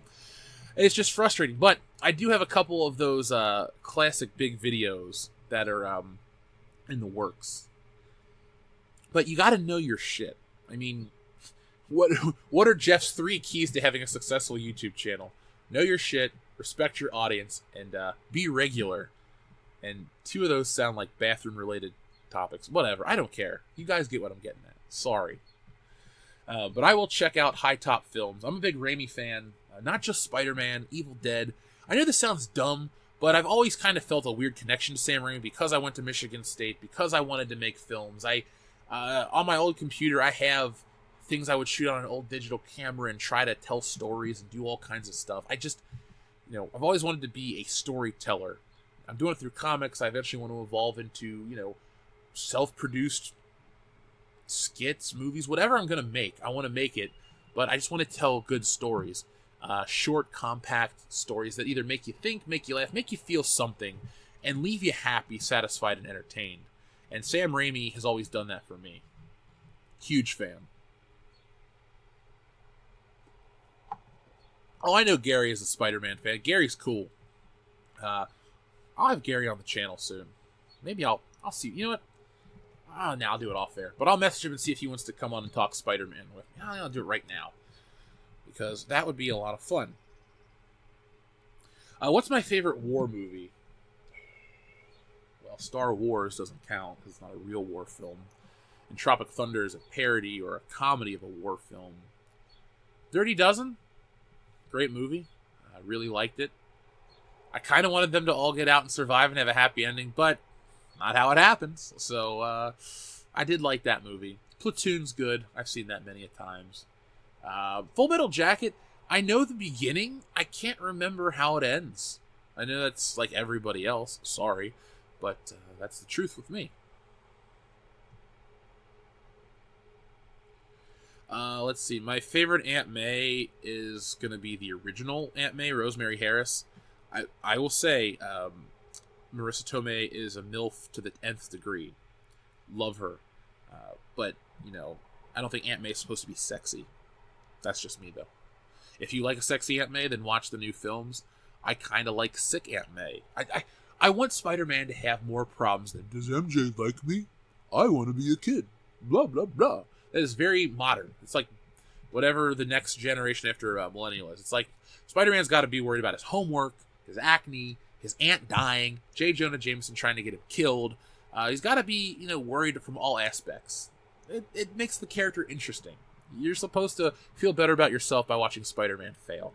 And then when he succeeds, you feel a great sense of pride because you've been there with him for the whole ride.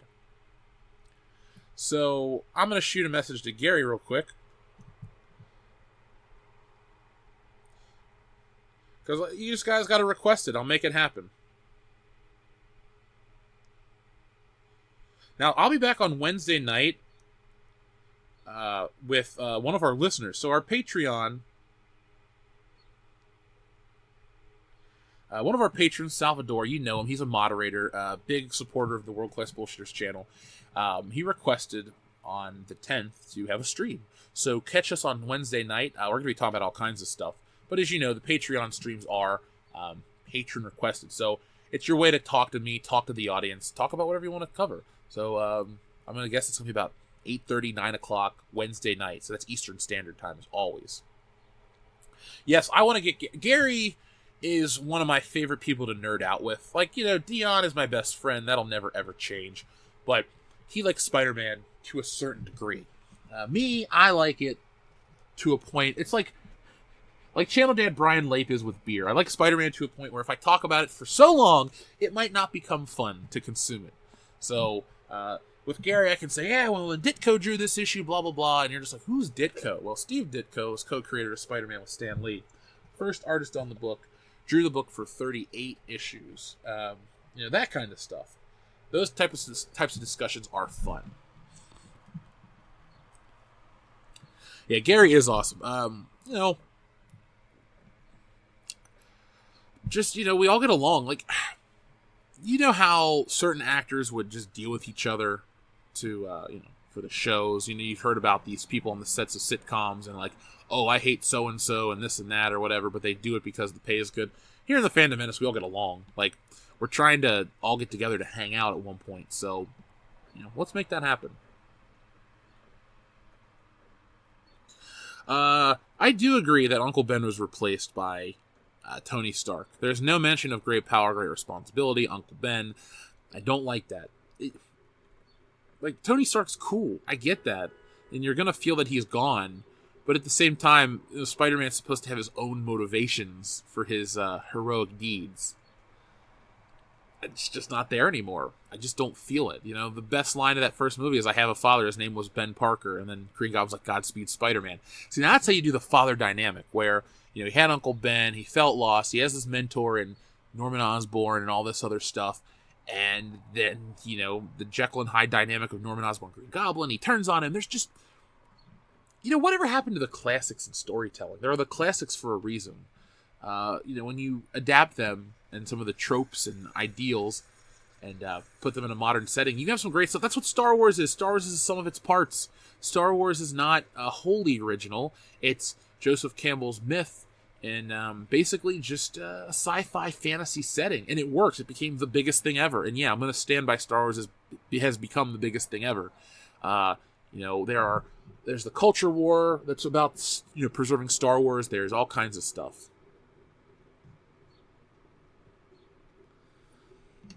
Yeah, visuals have replaced storytelling. That's true. Why can't we have both?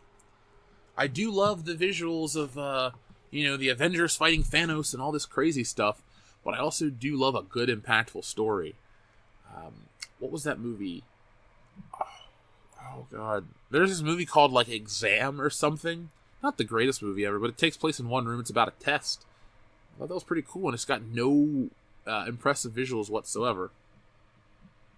Lethal Lightning, thank you very much, all the way from Australia. He says, MCU gave us Iron Boy, not so much Spider-Man. So yeah, it's like in Batman Forever. That's not Batman, that's Batboy. Yeah, this isn't Spider-Man, this is Iron Boy. I get what they're trying to do, but that's one problem. Remember how we talked earlier in the stream about Spider-Man, you can't tell certain stories because you haven't had decades of build. Well, the same thing goes with this. It's like, oh, Mr. Stark and him are supposed to have this relationship and this and that, and it's supposed to feel like it's such a great loss for Peter. And I'm just like, yo, I don't get that. You didn't tell me enough story. So I know that sounds kind of crazy, but the audience isn't dumb. I'd argue the audience is smarter than it's ever been. You do have the mouth breathers who follow the brand. It's Captain Marvel loyalists. That's a joke. But you do need to tell something to stand the test of time.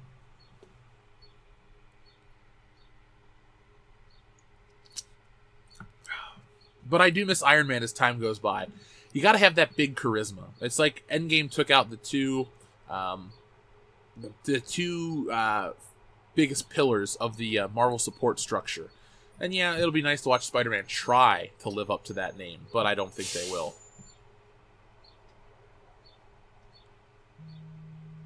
You know what? That's a good point. Why didn't Tony use the drones in the fight with Thanos? Because it looks so much cooler when Doctor Strange opens up the portals for everybody. I did not like that. I did not like that at all. So, folks, what do we want to talk about this morning? I don't know. It's kind of weird. Like I said, I got in, made this video, tried to come back and do this. Everyone's so fixated on Spider-Man's gravestone and the Black Little Mermaid. I'm like, want to talk about something fun. Make me laugh. Post something that's going to make me laugh, and we'll cover that as well. I don't want to talk about anything sad. I don't want to talk about the kid from the Disney Channel dying. And, you know. You know, it's weird, too, how pop culture has become so homogenized that none of these websites even have their own identity. Like, yeah, they all kiss Disney's ass, but it's like 50 articles about Spider-Man, this, that, and the other. You know. Oh, here we go. This could be fun. You know what we're gonna do? We're gonna do a countdown this morning. IGN put this out. I want you guys to agree or disagree. This will be a lot of fun. I expect to see a lot of angry reacts. I expect to see a lot of responses. But whatever I see, folks, please make sure you hit us with the thumbs up. We got 357 watching. Let's get those thumbs up. So, where are we at? Let me share this screen. This might piss people off. This might make people happy. And let's see. We'll screen share it. Boom. Boom. Boom. So this is IGN's 25 best movie blockbusters. So let's see. Number 25 isn't here. Well, unidentified or undefined Anchorman. So I guess number 25 is Anchorman. All right, I love Anchorman. It's a great movie. Do you think it's top 25 of all time summer blockbusters? I didn't realize it was summer blockbuster. Great movie though, fun. I even like part 2. Not better than part 1, but I do like it. Number 24, Star Trek II: The Wrath of Khan. Best Star Trek movie, hands down. J.J. Abrams can go take a flying leap. I don't care from what or to where, but I do love The Wrath of Khan. So, my introduction to Star Trek is a little different than a lot of people. I didn't grow up with a family that loved science fiction. It was just my mom and I. And she doesn't like sci-fi. She doesn't like anything that's not realistic. She watches bullshit like Dangerous Liaisons, which is a terrible movie. I say to myself, Mom, why do you watch this? Oh, it's so intense. It's so deep. You gotta watch it. No, I don't. I watched it once as a kid on television, and I bought it on DVD a couple years ago. Hate Dangerous Liaisons. It's not for me. So, now, my mom didn't keep me from watching what I wanted. I just had to discover it on my own, and she embraced whatever. So, I wanted to watch X-Men and Spider-Man and Batman and Power Rangers, and I had the toys and the games and everything that went with it. Great mom. Wouldn't change her for anything. But Star Trek, my relationship with it was much different than a lot of people's. I would catch reruns in the 90s on the Sci-Fi Channel. And then in like 96-ish, 95-ish, Star Trek got real popular again. We had already had The Next Generation for a couple seasons. I remember the Borg build-up. I used to like Jean-Luc Picard for some reason. I didn't even really know who he was. I just thought he was cool. And like when I would go to King's Island, it was Paramount's King's Island at the time. There was a lot of Star Trek presence there. A lot of Star Trek The Next Generation. You would see Klingons. You would see people walking around in full costume, Borg suits. They would play the Star Trek The Next Generation theme, which is essentially the movie theme song from the first film. And then the older I got, I would really watch the original series. And then when I hung out with my buddy Joel, we would watch the movies. And so I'll never forget the first time I saw The Wrath of Khan was probably around 2010. And we got Chipotle, and he's like, all right, I got this on Blu-ray. You're going to watch this movie. And I watched it. I was hooked. Star Trek II is phenomenal. I don't have anything bad to say about it. The buried alive part is awesome. You can't not love it. If you're not a Star Trek fan, still give it a shot. This was The Voyage Home, with aka Save the Whales. I do like some Star Trek movies a lot. And I would put this, on a list of the best summer blockbusters of all time. This movie is awesome. I'm not a Doomcock or Gary level Star Trek fanatic, but I absolutely love this movie. So, by the way, folks, when I'm covering this, please let me know what you think of these answers. So, Admiral Tiberius says, are you interested in the Crawl movie? I gotta look that up real quick, because I don't even know what the hell it is.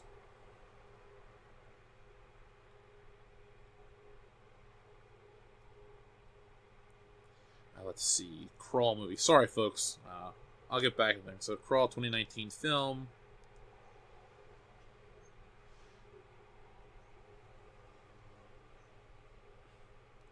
Yeah, it's the Hurricane movie. I'll check it out. Oh, alligators. This is like Hurricane Heist. I'll probably love it on Netflix. But it looks cool. I wouldn't be opposed to it. So we're getting a lot of love on Star Trek The Wrath of Khan. Lots of Khans! My voice is shot. I sound like a rooster. Ah! Sorry. Anyway, Dark Knight wait. I think they fucked up this list because it's meant to be 25, but then you keep getting these undefined. Star Wars. So is this meant to be Return of the Jedi? Because it says the final chapter in George Lucas' original Star Wars trilogy. Yeah. Okay, well, Return of the Jedi is a fantastic film. Is it better than Wrath of Khan? I like it more because it's Star Wars. I always like Star Wars more than Star Trek, but they're really great films, both of them. The Dark Knight, number 22. My relationship with this film has remained largely unchanged. I think it's a great film. I really like it. I do think some of the hype surrounding it is a little much, but I did see it on opening day and loved it, and still do to this day. I own the Blu-ray. I got the action figures. I still like Jack Nicholson as the Joker the best, but it's a great film. And does anyone say anything about it in the chat? It doesn't really look like it. Well, yeah, how the hell is The Dark Knight so far down? I don't know how it's so far down. The Dark Knight is just far down. Number 21, Inception. I love this movie. I guess it is technically a summer blockbuster. And it's so weird to see some of these actors look so different. Like, DiCaprio looks different nowadays. Tom Hardy, he looks dumb in this movie, but I like Tom Hardy. He's a cool dude. Cool actor, at least. I don't know him personally. If I did, I'd tell you crazy Tom Hardy stories, like how he got drunk in the desert while making Mad Max, but we didn't, so I can't. I know everybody but this dude. Whoever this random guy is in the background with the beard and the Jerry curl. Nah, I don't know you, sir, but I know everyone else. So, Inception's a good movie. Tell me in the chat if you guys think it was a dream, if the little spinning top was actually getting ready to tumble. I want to know your theories on it. Yeah, it's like 10 years old at this point. Nobody really talks about Inception anymore, but it's interesting. Ghostbusters is 20? Come on, Ghostbusters is better than 20. I do agree Ghostbusters is better than every film we've listed so far, but Ghostbusters is going to be held to a different standard. Will Ghostbusters be better than the shit beneath it? We did a 35-year-old or a 35th anniversary commentary for Ghostbusters the other week, which was awesome, a lot of fun. Loved it, loved the film. I don't have a bad thing to say about it. I wouldn't change a single line of dialogue, a special effect, nothing. Ghostbusters is a top 10 favorite of mine. I love it. You guys do too. And I'm just thankful that society loves it so much that they're like, we're not putting up with this bullshit of the Melissa McCarthy film. Oh God, I do not think The Rock is better than Ghostbusters. Oh, wait, hold on, we had a super chat from the Grand Inquisitor. Jeff, check out the channel Djibouti Dubs. He dubs over the 70s Spider-Man cartoon and other stuff. It's good for some laughs. Also, order some coffee. You know what? I need to order my coffee. I apologize. So, Grand Inquisitor, you sent me a birthday gift, and I meant to do it. I just got sidetracked. Hold on. Where's a pen? Sorry, I'm disoriented this morning.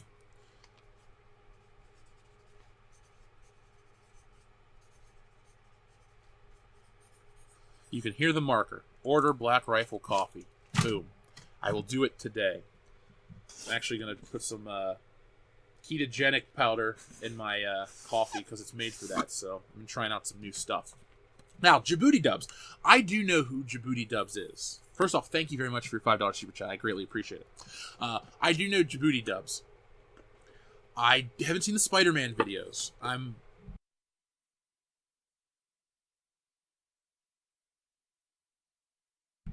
I do want to check them out, though, because I like to laugh. We all need a good laugh. That'll be on my list of things to watch in the near future.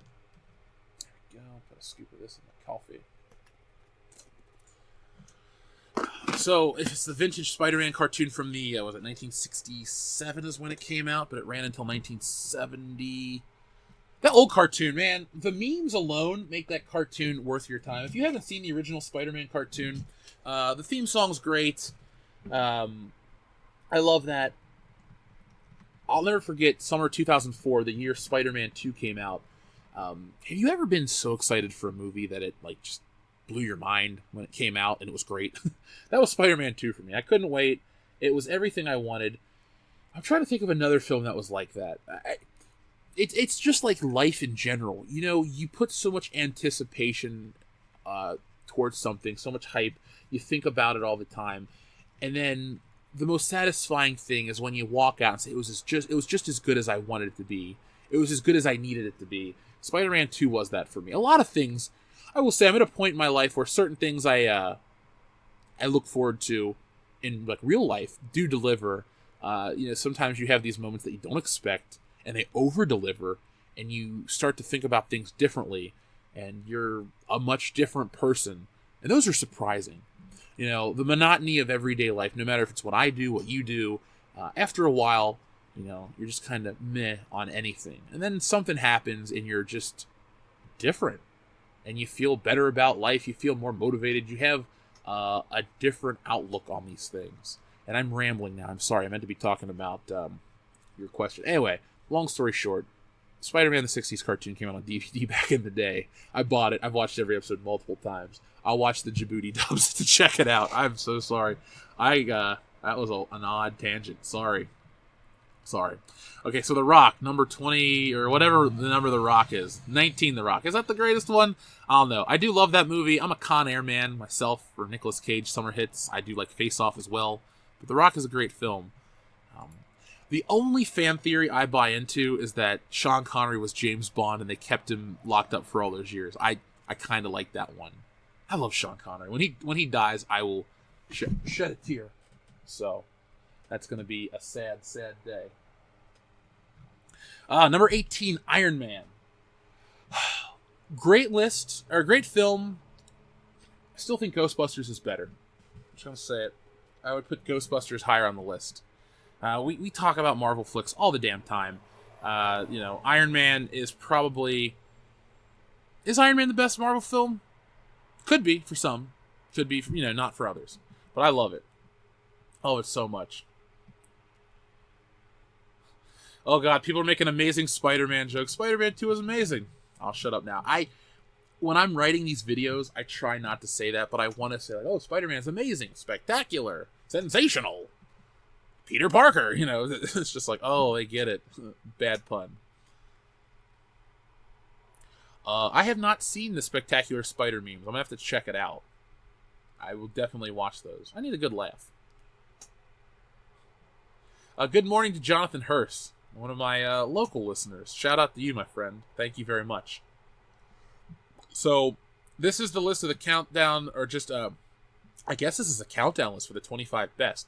If it was an in general list, I guess you could put the best ones first and just sprinkle it through, but it seems to be whatever. I don't know. So Iron Man's on this list.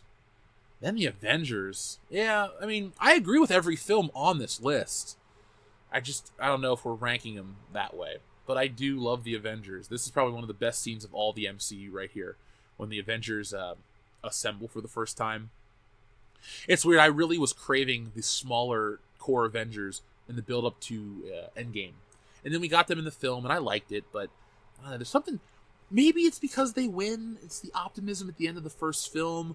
The possibilities are endless back in 2012. Where are the Avengers going to go next? What are they going to do? I don't necessarily think Age of Ultron delivered in terms of what I wanted. Infinity War did, and Endgame was a bittersweet ending, which people say need to happen. I don't. I'm of the mindset these characters can go on forever. It's just how they do in publication. See what's next. E.T. Never seen it. Never want to see it. E.T. is a film that I do not love. Because, well, I can't say I don't love it because I've never seen it. But I just don't have any interest in it. I'm going to move on. If you like E.T., let me know. I'm sure I'm missing Stranger Things references. Here we go. Aliens. Another Joel movie. This is Joel's favorite movie. I like Aliens quite a bit. Not necessarily my favorite James Cameron film. That would probably go to Terminator 2. Yeah, I like Terminator 2 better than Terminator 1. I do like both. But this is a great movie. Really no criticisms of it. I can't shit on it. Ripley's great. The effects are great. I love all of it. So I'm not going to just sit here and go, it's so great. I'm going to move on. Back to the Future, my favorite movie of all time. Look at that poster. That is my second favorite movie poster of all time. I need to get one framed. So, for those wondering, my favorite movie poster is Star Wars. I guess it's called the Sheet C, the one with Luke Skywalker in the middle with the gun. Love it. Now, Back to the Future is my favorite movie of all time. And I don't know. It just makes me feel good about life. I don't necessarily need happy endings in all these stories, but I think they add to the longevity of this type of film. If this movie ended like Back to the Future 2 does, I think we'd have a problem. Though that would be an interesting edit, where you watch Back to the Future all through part 1, through the eyes of Marty, and then he comes back, I'm back, Doc, I'm back from the future, and then it ends. And you're like, what? See, that's the kind of bullshit you would get today, and that's why the movies today aren't as timeless. Because you'd get some dumb crap. Oh, we're gonna troll the audience. We're gonna get talked about on the internet. We're gonna trend on social media. Your audiences aren't gonna all be on social media. Like, kids go see Back to the Future. Some kids are on social media, some are not. Just take that into account. What do I have to say about it? An enduring time travel classic. Back to the Future made a movie star out of a TV star. Blah blah blah. Yeah. Back to the Future. That's my favorite movie. Armageddon. Unpopular opinion, I don't like this movie at all. Like, I really don't like Armageddon. It's so hokey. I'll get back to the second. AcidBlade21, thank you very much. Jeff, quick question. How is it that Disney, Marvel can have Spider-Man in their movies while Sony owns the rights to Spider-Man? I'm pretty sure that it's an agreement that they made where he can appear in this, because I'm pretty sure Spider-Man merchandise is owned by Disney outright. It's a confusing, legal web, pun intended. I remember, it was 2016 when they made the announcement. Or was it 2015 when they made the announcement of Spider-Man being in the MCU? Because in this film, there's no Disney on anything. I guess it's more of an agreement like, well, hey, if we put, we can do Spider-Man movies, but it's part of the MCU, we get the other actors involved in that and all that other stuff. I'm sure it's you scratch my back, I'll scratch yours until I buy your company and put you out of business and mine your resources sort of arrangements. I know that sounds a little harsh, but it is Disney. What do you expect? It's a small world after all. Bullshit. No, it's all business here. That's the best that I can tell you. It's just a licensing agreement type of thing. But I'm pretty sure when Marvel was going bankrupt, they sold a portion of the character. Like, Sony owns a portion of Spider-Man. Which is weird, too, because Sony could have bought most of Marvel's film rights. I'm pretty sure I read an article not too long ago that discussed that, and they said, we just want Spider-Man. Imagine if the MCU was all Sony. Like, Spider-Man with Tobey Maguire started it, and we started to get the influx. I know Fox had X-Men, but the other stuff. We had this big influx. That'd be kind of crazy. I wish Alex Ross would get commissioned to do a series of comic books where it's like, what if the MCU was built from Spider-Man? So we got these photorealistic comic book renderings of Tobey Maguire and these other actors we cast in the roles, and just this big final battle. It probably would have sucked. May not have. Who knows? It's funny, everybody wants to look back and say, pre-MCU Marvel are terrible movies. All of them, they suck. No, they don't. You suck. Thank you. I think Marvel will do a Sinister Six film. I hope. I just hope they do it right. So the Sinister Six is with Vulture, Doc Ock, Electro, Kraven, Mysterio, Sandman. Yeah, that's it. So you need to introduce quite a few. You think they'll ever introduce Sandman again? I don't think so. I hope not. If Sony owns the rights, the Avengers game would be a PS4 exclusive. Shit, I can pass up on the Avengers game. No thank you. That looks terrible. People did not like that video, but I don't care. That game looked like trash. And until they update it, because they said free DLC, so I'm not trying to get anything besides some better looking costumes out of the film. So we have Armageddon here. There's just something about Armageddon in the 90s nostalgia that that's good. That I just don't dig. Never liked the movie. Only thing I remember is the song by Aerosmith, which I do like. I like Aerosmith. My uncle really likes Aerosmith. So what do we got next? The Empire Strikes Back is supposed to be here. Thanks, IGN. Learn to code. Die Hard, best action movie of all time. I was there for it in the theaters. By there, I mean my mom was pregnant with me when Die Hard came out. So I was there. If you saw Die Hard in theaters, press 1 in the chat. Let me know if you were old enough to see Die Hard when it first came out in July of 1988. Like I said, I was in the womb, but I was technically there, and that's me. Okay, so we got some people who were there. Salt in Theater. So we've had Adam Shawhan, Girthy Gamer SD, Jaded Fett. Quite a few, actually. Okay. Die Hard is a Christmas movie. Die Hard is a Christmas movie. Die Hard is also one of the greatest movies ever made. I will go back to college and write a thesis on it just to get my point across. So, folks, if you'd like me to go back to college to write a thesis paper, help us fund it, because I don't want any more student debt. The one I have, the amount I have now is already crippling. So, we'll do a WCBS college fund. Why'd you go back to school, Jeff? To prove your point, to get a master's note, to write why Die Hard is the greatest film ever made. I got an A. Suck a dick. Sorry, I was a little mean-spirited. Mad Max Fury Road. Great movie. I was really amped by this movie when it first came out. Like, I was really, really, really into it. I'm talking, like, Phil and I went to see it. Then we went back to see Age of Ultron again, and it just didn't do it for me. This movie blew me away. But I haven't watched it in like 4 years, and I don't know if I ever will watch it again.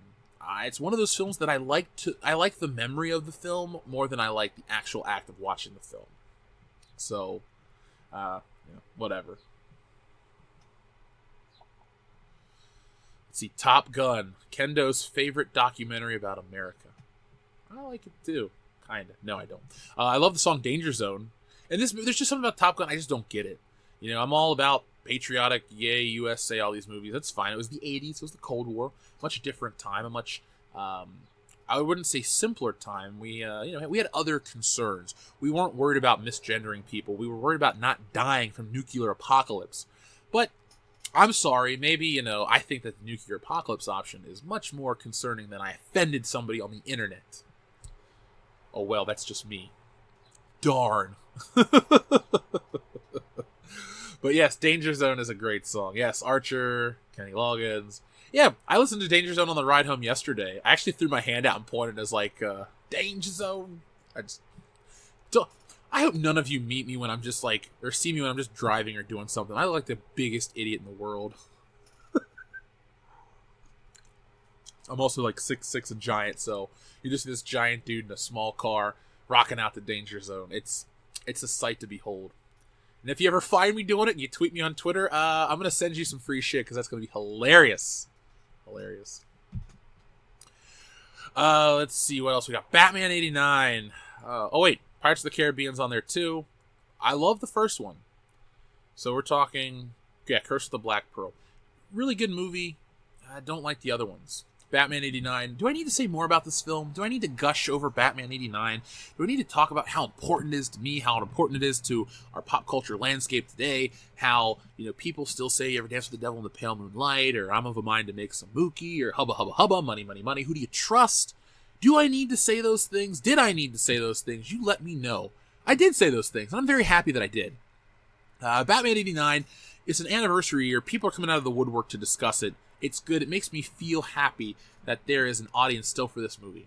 Yes, people like Dark Knight more, other Batman films more, but you can like these other films, but let's not forget how important these movies were culturally, and let's not act like just because they're not the newest, sexiest version that they all suck. If you remade Dirty Harry, the originals would still be better, because Clint Eastwood's the man. Alright, we got a lot of people rolling in. There's Darth Dirkle the Wise Ass. What's up? We got a listener named Darth Fatass. I just absolutely love that dude. Just wanted to give him a shout out if he's ever listening to the chat. That dude is hilarious.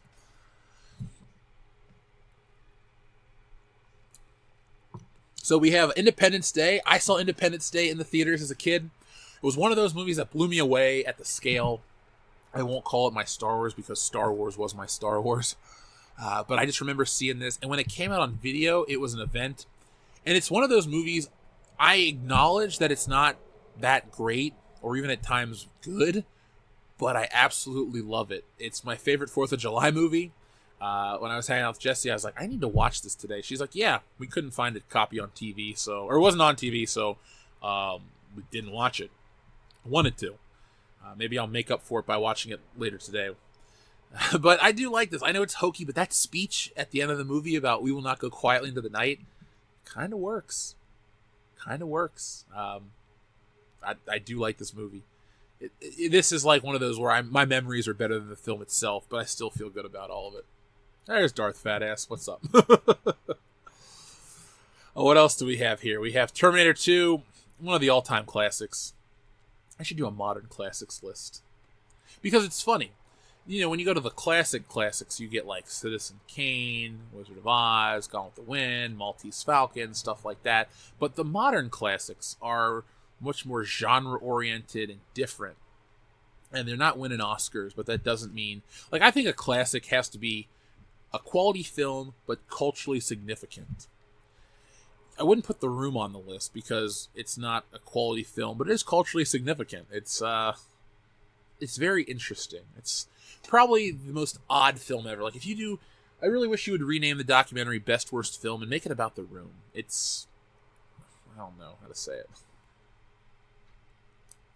Yeah, nobody's arguing with T2. You shouldn't. Jurassic Park...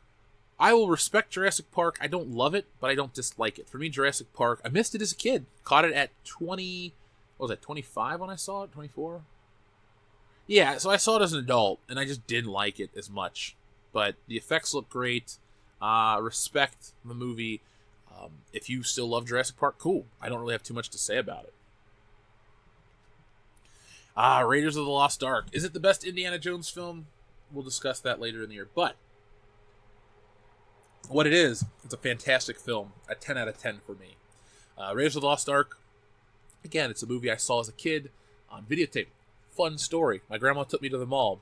Grandma was a great lady. She would always like buy me something. You know how grandmas are. So she bought me the Han Solo blaster from KB Toys. And I was like, yay, Han Solo, Han Solo. I'm so happy. But then we walked by Suncoast and I saw Indiana Jones. And I had Temple of Doom on tape. And I knew there were other films, but I didn't know it. So this was probably 1997. Yeah, about 97. So I'd been 8 or 9 years old. I was 8 years old earlier in the year. And so she bought me the gun, and she's like, if you want this movie, you can return the gun. So I returned the Han Solo blaster and got Raiders of the Lost Ark on tape. And I vividly remember watching it because I came home from the mall with my grandma to watch the movie. And, we're waiting to eat dinner and all this stuff. And then the head melting scene happened, and I was like, oh, God, no. And it really messed with me for a while. And then I would watch the movie and not look away, but I would get prepared for what was happening. And I watched Raiders of the Lost Ark a lot. And then we got Last Crusade on tape. And I think I watched that one the most once I got it. There's something about Last Crusade. We talk about feel-good movies. That's what Last Crusade is. It's a very great ending to a great character. Then the characters can live on in books, comics, games. There's no fourth Indiana Jones. What else do we got on this list? The original Star Wars is on here. They undefined it. They really fucked up putting Star Wars on this list. You just can't find it. And then Jaws. You guys know my take or my relationship with sharks. I don't like them. Don't like them one bit. It's probably my one fear. But Jaws is the classic. The first blockbuster, if you will. It's got to be high on the list. If this is a ranked list, number one. It's Jaws. What else is there to say? Scared people, changed an entire generation's perception of sharks. I'm sure people fear shark attacks more than they're statistically likely to happen. But I will say, in my defense, the reason I'm definitely afraid of sharks is not necessarily just because of Jaws, but because there was a famous shark attack on Virginia Beach in 2004. I was there the day before that happened. So, that could have been me. So that's why I feel the way I feel about sharks. So Demogenai's here, folks. Make sure you hit that thumbs up button. Listen to Demogenai. Good dude. Big fan of the Phantom Menace. Drove probably 15 hours to come hang out with us in Chicago. We had other listeners fly in and stuff, but Demogenai was there, and he was a cool dude, so. No swimming in the ocean for me, Agent Jeremy. I'm going to stay out. I like boats. I want to buy a boat when the channel grows super big and we're living that Top Gear lifestyle where I have Aston Martins, mansions, and boats. And it goes with boats according to the men at Prestige Worldwide. But I want all those things. Just not going to get into the ocean with the sharks. Go out, have champagne, drink, have fun on the boat. Just no shark swimming. Blake Weiss, thank you very much. Jeff, did you ever watch Young Indiana Jones series / movies? Yes, I did. So in 1999, they re-released Indiana Jones on videotape. And I was one of those kids that I didn't realize that a re-release was the same movie. It just had a different box. So I had to have the 99 re-release of Indiana Jones. I actually have that box set somewhere. I got it for $1. I rebought it because they were still wrapped in the plastic. I was like, yeah, why not? But with that box set, you got Young Indiana Jones, one videotape, because that was when Lucasfilm was trying to relaunch Indiana Jones for some reason. I don't know what the purpose was. And let me pull up the VHX. VHX. That's a cool name. VHX. That should be my fucking 80s synth pop band. Would you guys listen to us if we covered Tainted Love and all these other great songs? I would hope so. So let me look this up. 1999 Indiana Jones. Not Indianapolis. There we go. 1999 Indiana Jones VHS collection. It's yellow. Let's see if anybody remembers this, because I had these, and then they came with Young Indiana Jones. What was it they come with? But I remember seeing this, and this is how I experienced Young Indiana Jones as a kid. I didn't really like it. It's one of those things that's if I want Indiana Jones, I want Harrison Ford. I don't want other people. So the back of the boxes looked like this, and this is how I figured out that Temple of Doom takes place before Raiders of the Lost Ark, even though it clearly says it in the film. Right here, 1935, 1938. Indiana Jones was the perfect trilogy. Seriously. Please don't. I would love to say, oh, Disney don't screw it up. They screwed it up already. But this is the Young Indiana Jones VHS tape that I had. It was a Peacock, Treasure of the Peacock's Eye. It was okay. Excuse me. It was okay. I liked it enough. But I never got into it. I was not invited to the San Diego Comic-Con this year. Sorry. So I know everyone that was going to meet me. Just don't go. Just don't go anymore. Mail me your ticket. Then I'll go. No, I couldn't get in. I have no clue how to get in. Jeremy gets all the... People are like, hey, I'm an insider, blah, blah, blah. I'm like, reach out to me. I want to get involved with this shit. To be fair, Hasbro talked to me at Star Wars Celebration. That was kind of cool. They recognized me. But I'd love to go to San Diego Comic-Con. What would I do there? Buy all the toys. I would give you the best, worst footage coverage ever. And be like, hey, here I am with another video on location, and I'm in line to buy the Star Wars toys, or the James Bond, or whatever is on sale this time. It would be, fun. My favorite scene from Indiana Jones is very dumb for some, but very important. Not even important to me, I just like it. So, my favorite part of all the Indiana Jones movies is in Temple of Doom, where Indy's fighting the thuggy guard, and the little Maharaja had stabbed the Indiana Jones voodoo doll. And just the part, once the pin gets pulled out of his back, and it starts playing the Raiders March, and it matches punch for punch with Indiana Jones in short round, and then Willie Scott's on the ground fighting the air. I love that part. That always brings a smile to my face. Temple of Doom is my favorite one. Big time. KR Companion, you will meet me at Star Wars Celebration Anaheim. I'll be there. I bought my tickets. We're not going anywhere.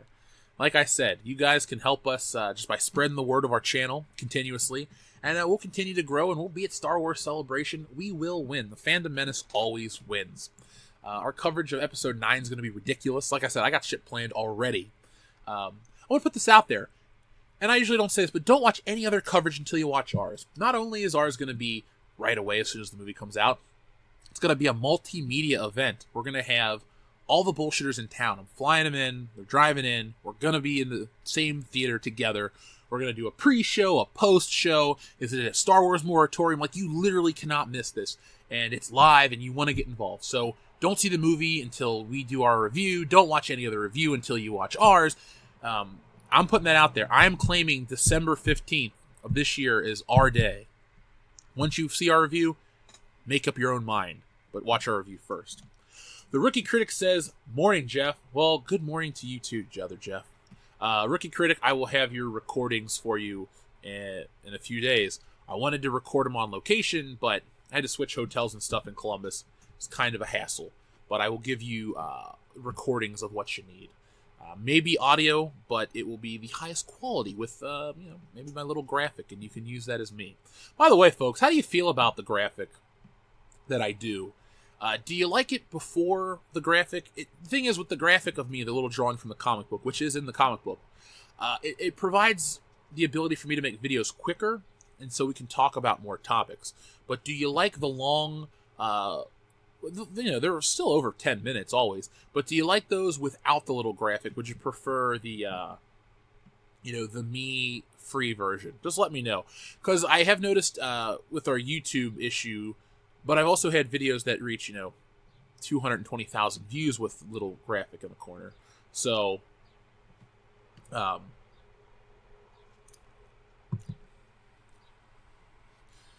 understand, Jeff. I'll ignore Jeremy and Ethan permanently if that's what you command. Well, Cruel Sorrow, that is what I command. Thank you very much.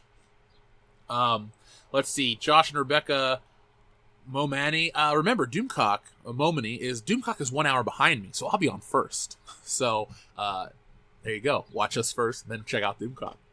You know what I should do? We should do it to where I'm going to have all these guys on and then they could call in. Oh my god, that'd be the best. Oh man, we'll make it work. Thank you, Walter. I appreciate it. So people seem to like the graphic. Yeah, hell, Doomcock. I'm a Doomcock fan. Let's see. Somebody asked me about my favorite Indiana Jones love interest.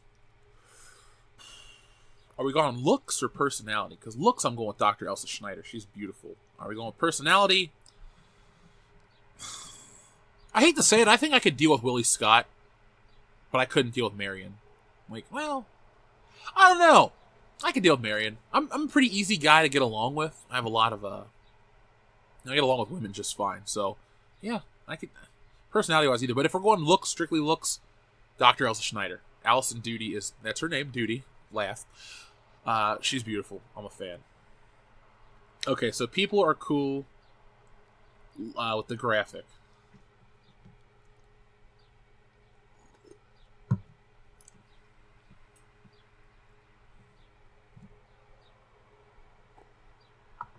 Great drinking buddy. Yeah, Marion would be a great drinking buddy.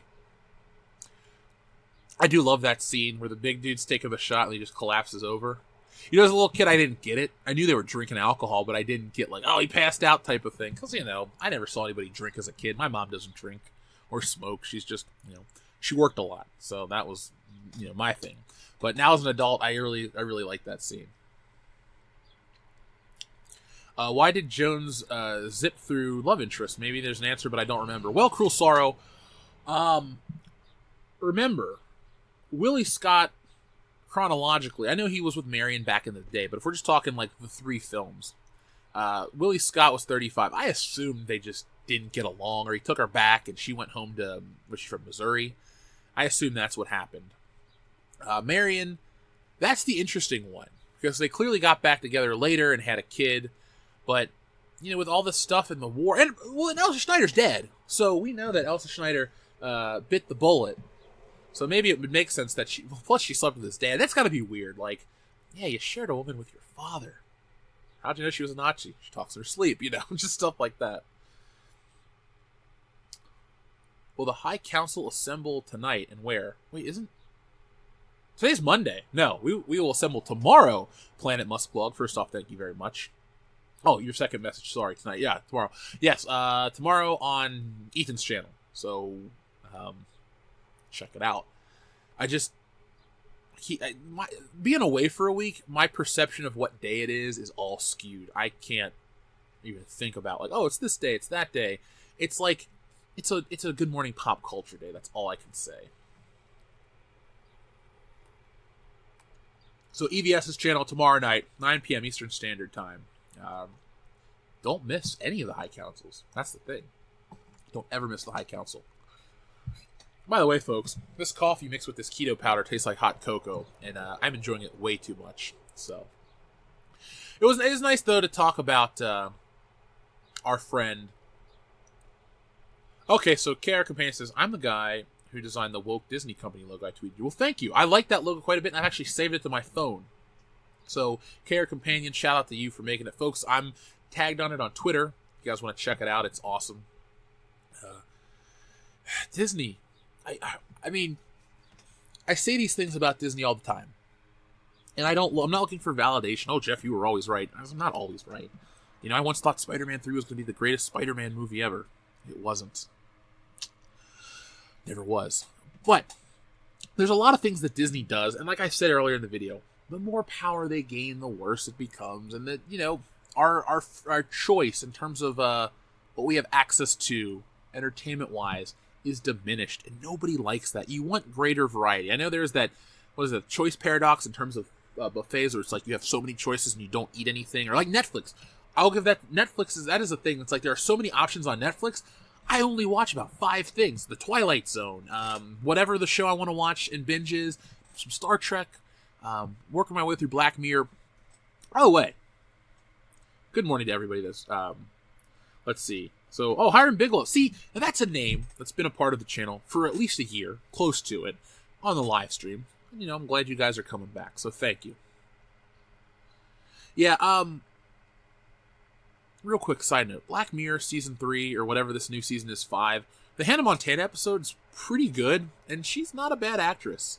Miley Cyrus kind of does a good job. I'm not saying I'm a fan. I don't like her music. Wrecking Ball is a weird song, but I thought she did a good job playing herself, essentially. So that's the best compliment I can give. And I'll watch the other 2 episodes. I'm working on something. By the way, if you're a patron, you got our Twilight Zone discussion. It was 90 minutes. We hated it. Kind of, maybe. Watch it and find out. But there's a bigger topic I'm wanting to cover, and I think you guys are going to really enjoy it. So just, you know, be checking on everything. Marion Ravenwood, the only woman who could potentially drink Jeff under the table. That is true. Many people have tried, male and female. Jesse Milestone tried, failed. Dion Green tried, failed. Kendo outdrank me, but failed at life because he puked everywhere. Yeah, folks, never go to Bourbon Street, drink a bunch of sugary drinks, then challenge me and drink a bottle of Maker's Mark, and then get into a hot tub. Because you know what happens? It cooks in your belly, and it just doesn't turn out good.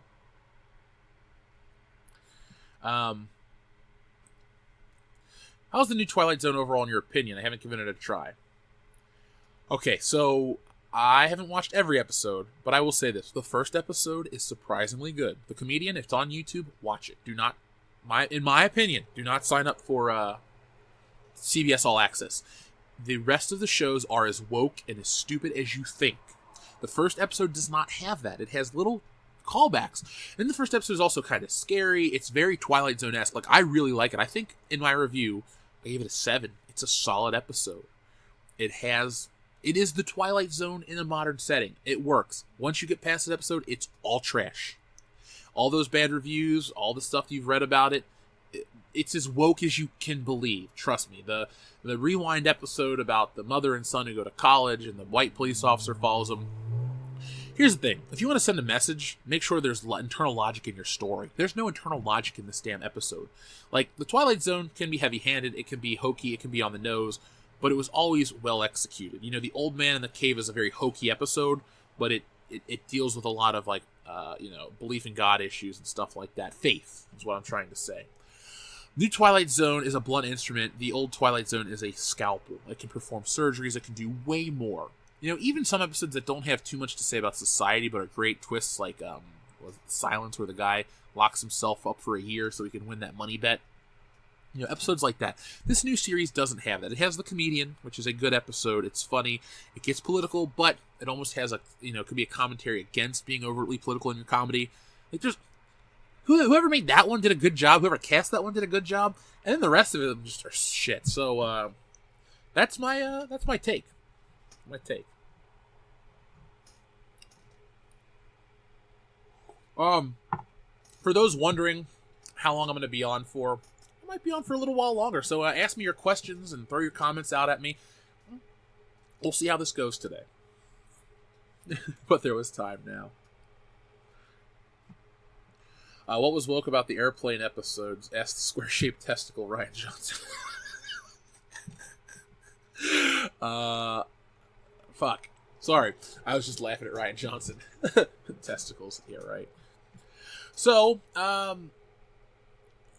they changed it towards a podcast he's listening to. I think it has something to do with Islamophobia and something else. Kendo and Nick reviewed that one.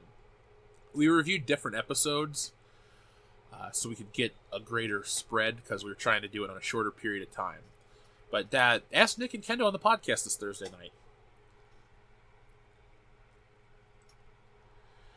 I did not see the Axe deodorant Heroes of Wakanda by Marvel. That's all I can say is I did not see that. I haven't even heard of it.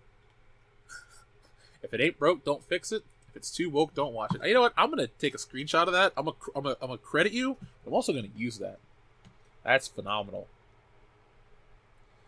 How would you feel about that being a t-shirt? Oh, man, that's hilarious.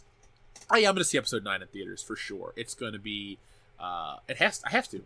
It's everything we've built for the last 2 years will lead to that. And I firmly believe that the movie is going to be as dumb as we think it's going to be. J.J. Abrams has never delivered and blown me away. It's just not going to happen. Klaus Stork says, my worst drunk story, I woke up downstairs in my underwear not knowing how I got home. No hanger. Like, so I got that going for me. My worst drunk story. I've never really, like... Okay, the worst drunk story I ever had is I was at a party in 2011. Yes, 2011.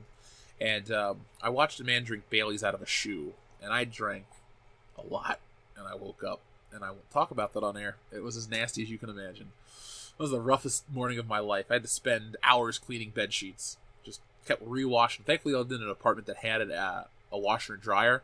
I just kept washing. Another load. And I dried it like 4 times just to make sure. But hey, by the end of the night, I had a super fresh bed to sleep in. Let's see. Jeff, did you and Jesse find any good drink hangouts while in Columbus? Well, remember, she goes to Columbus more often than I do because she's this fencing judge. So she's like, oh, we'll go to this bar and that bar. And the craziest part was we went to this dive bar, and in the basement where the bathroom is, it was like a good quarter-mile walk, exaggeration. They had this piano, and it was like missing keys and shit. It looked like the one out of the Goonies. So I was like waiting to play it and have like that thing come out of the wall, B flat or we'll all be flat type of thing. But no, it was fun. A lot of dive bars, a lot of other bars, a lot of restaurant drinking too. Plus, there's a place called Half Pint. If you're ever in the area, Jonathan, I recommend it. They had so many beers. Such a good time. Any updates on Stealing Solo? Actually, Steven, I mentioned it earlier in the show. I sent a big batch of pages to the colorist. I'm going to receive a few back soon, like as in today soon, and I have to block a couple panels for spoilers, but I'll share some art updates, and I'll post that to Indiegogo, and as soon as I get all the pages back, it goes to the letter, and then that gets printed, and then I have a whole shipping system worked out. So it's not too late to change your shipping update, if you have any issues, but your book is almost done. Again, I apologize that it's taken this long. I'm trying to run a channel, plus I did run into the hiccup with the colors, which is documented, but I've given fairly regular updates since the coloring hiccup. I've actually shared a lot of the book. I just have to pick and choose what I share because I don't want to ruin it for people. There are some twists and turns and events that I don't want anyone to figure out from a picture because that's the one thing the internet is good for, but it's also terrible. Like, people will sit and analyze an image, and sometimes it's easy. Sometimes I don't want you to be able to analyze it. And in this case, I don't want you to be able to analyze the book. I want you to get your copy in the mail and go, I'm glad I bought this. So that is your update. You will get your book. Like I said, I will keep giving you updates.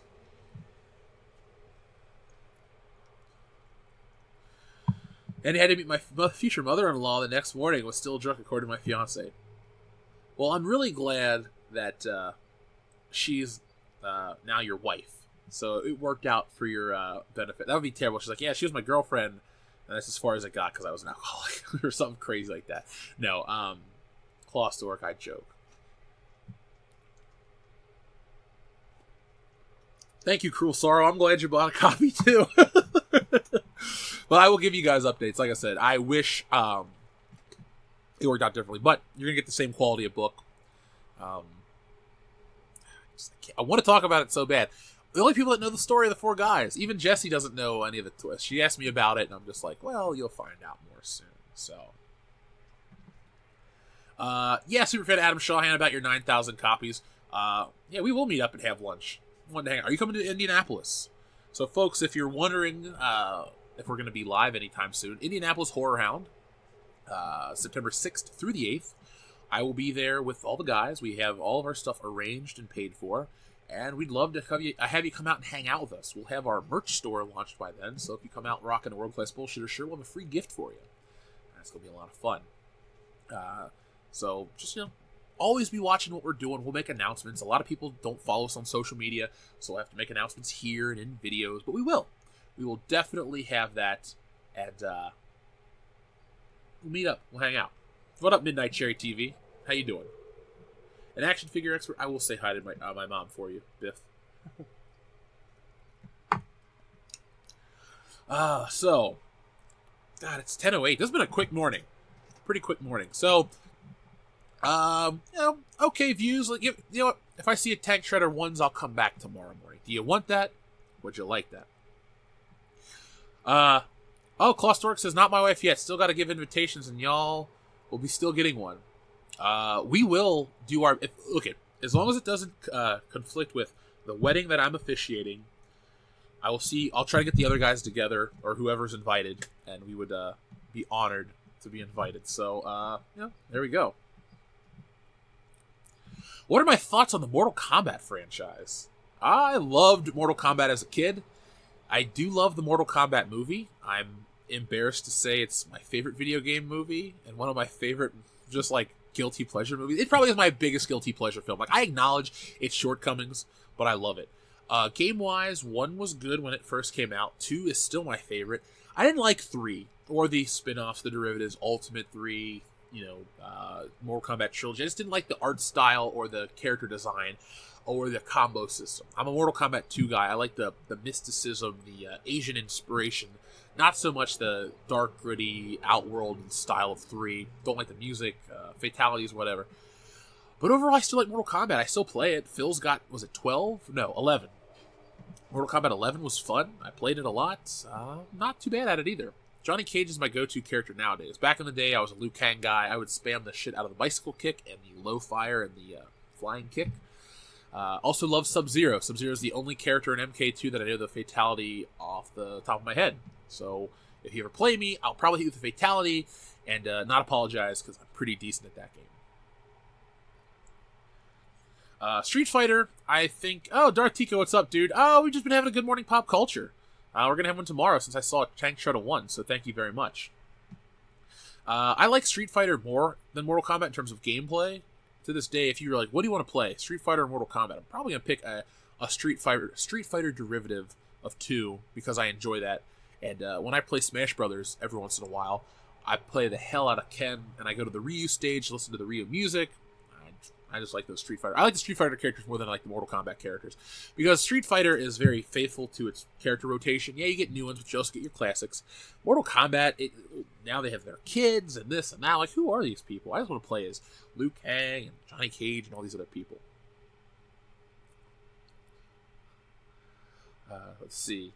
Woke Mortal Kombat. Yeah, that Jack storyline was stupid. I did not like that one bit.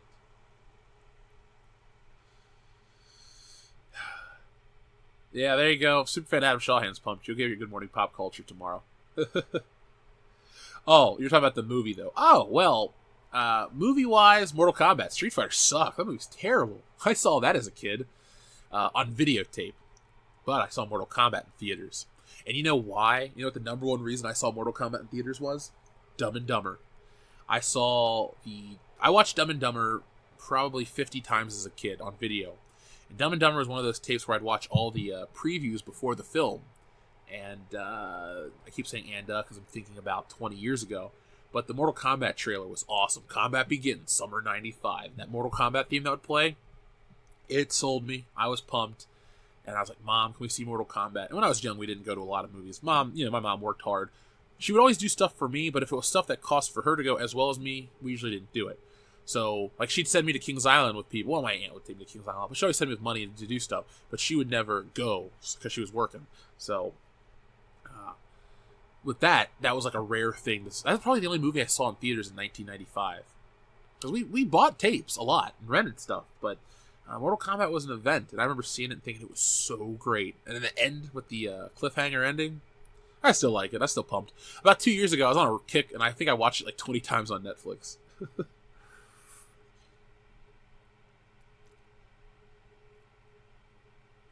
Kara Companion says, the Street Fighter movie was a guilty pleasure of mine. Then again, my friend is Steven D'Souza, so there's that. Wait, why does that name sound familiar? I know that name.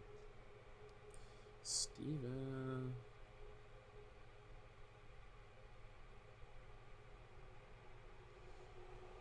Like the director? Or American screenwriter? No, that's... Yeah. Steven E. D'Souza. Oh, okay. Oh, he worked on Die Hard. Shit, you're friends with that dude? Damn, his films have earned a combined $2 billion at the box office. Okay, so you have a cool friend. Listen to this. This Steven E. D'Souza guy has worked on stuff like Die Hard, Street Fighter, Commando, Die Hard 2, The Running Man, 48 Hours, Judge Dredd. You win the award for coolest friend. Oh, wait. He worked on Beverly Hills Cop 3. I'm sorry. I take that back. Nah, I'm just kidding. No, this is all... Damn. That's a guy I'd like to interview. Oh, he worked on Die Hard? Die Hard's the perfect movie. Just saying it.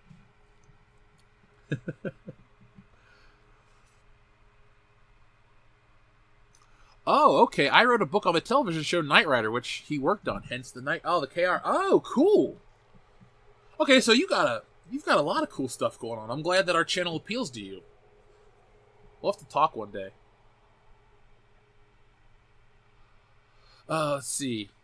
What are my thoughts on the new Spider-Man?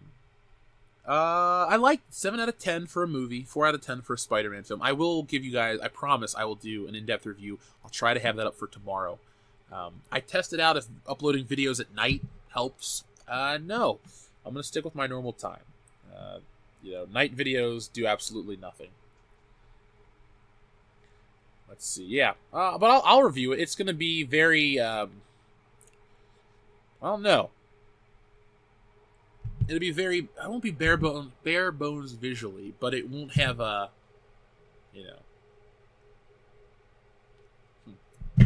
Anyway.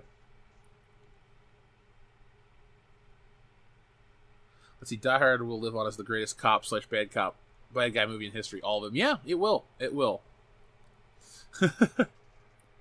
I've never seen the Mortal Kombat Conquest TV show. They used Babes from Baywatch, which I might have to check out. It was weird. Like, we didn't have cable growing up, and maybe some of these shows were on cable, some of them weren't maybe, but I just didn't ever see them. I never saw the Mortal Kombat cartoon either. You would see ads for it in comic books or in the back of magazines, and I'm like, I'm gonna watch it. So like Saturday mornings, check your local listings.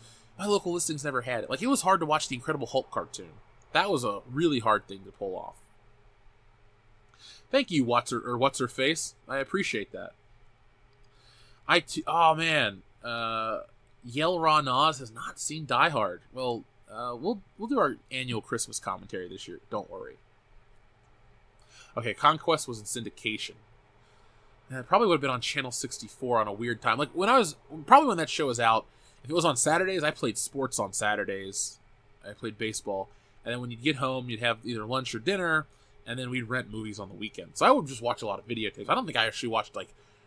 Saturday morning cartoons was it, and then it was whatever we had on tape. And when I hit Star Wars age, if I wasn't in school or playing whatever video game I may have been playing, I was watching Star Wars a lot, reading Star Wars books, doing Star Wars stuff.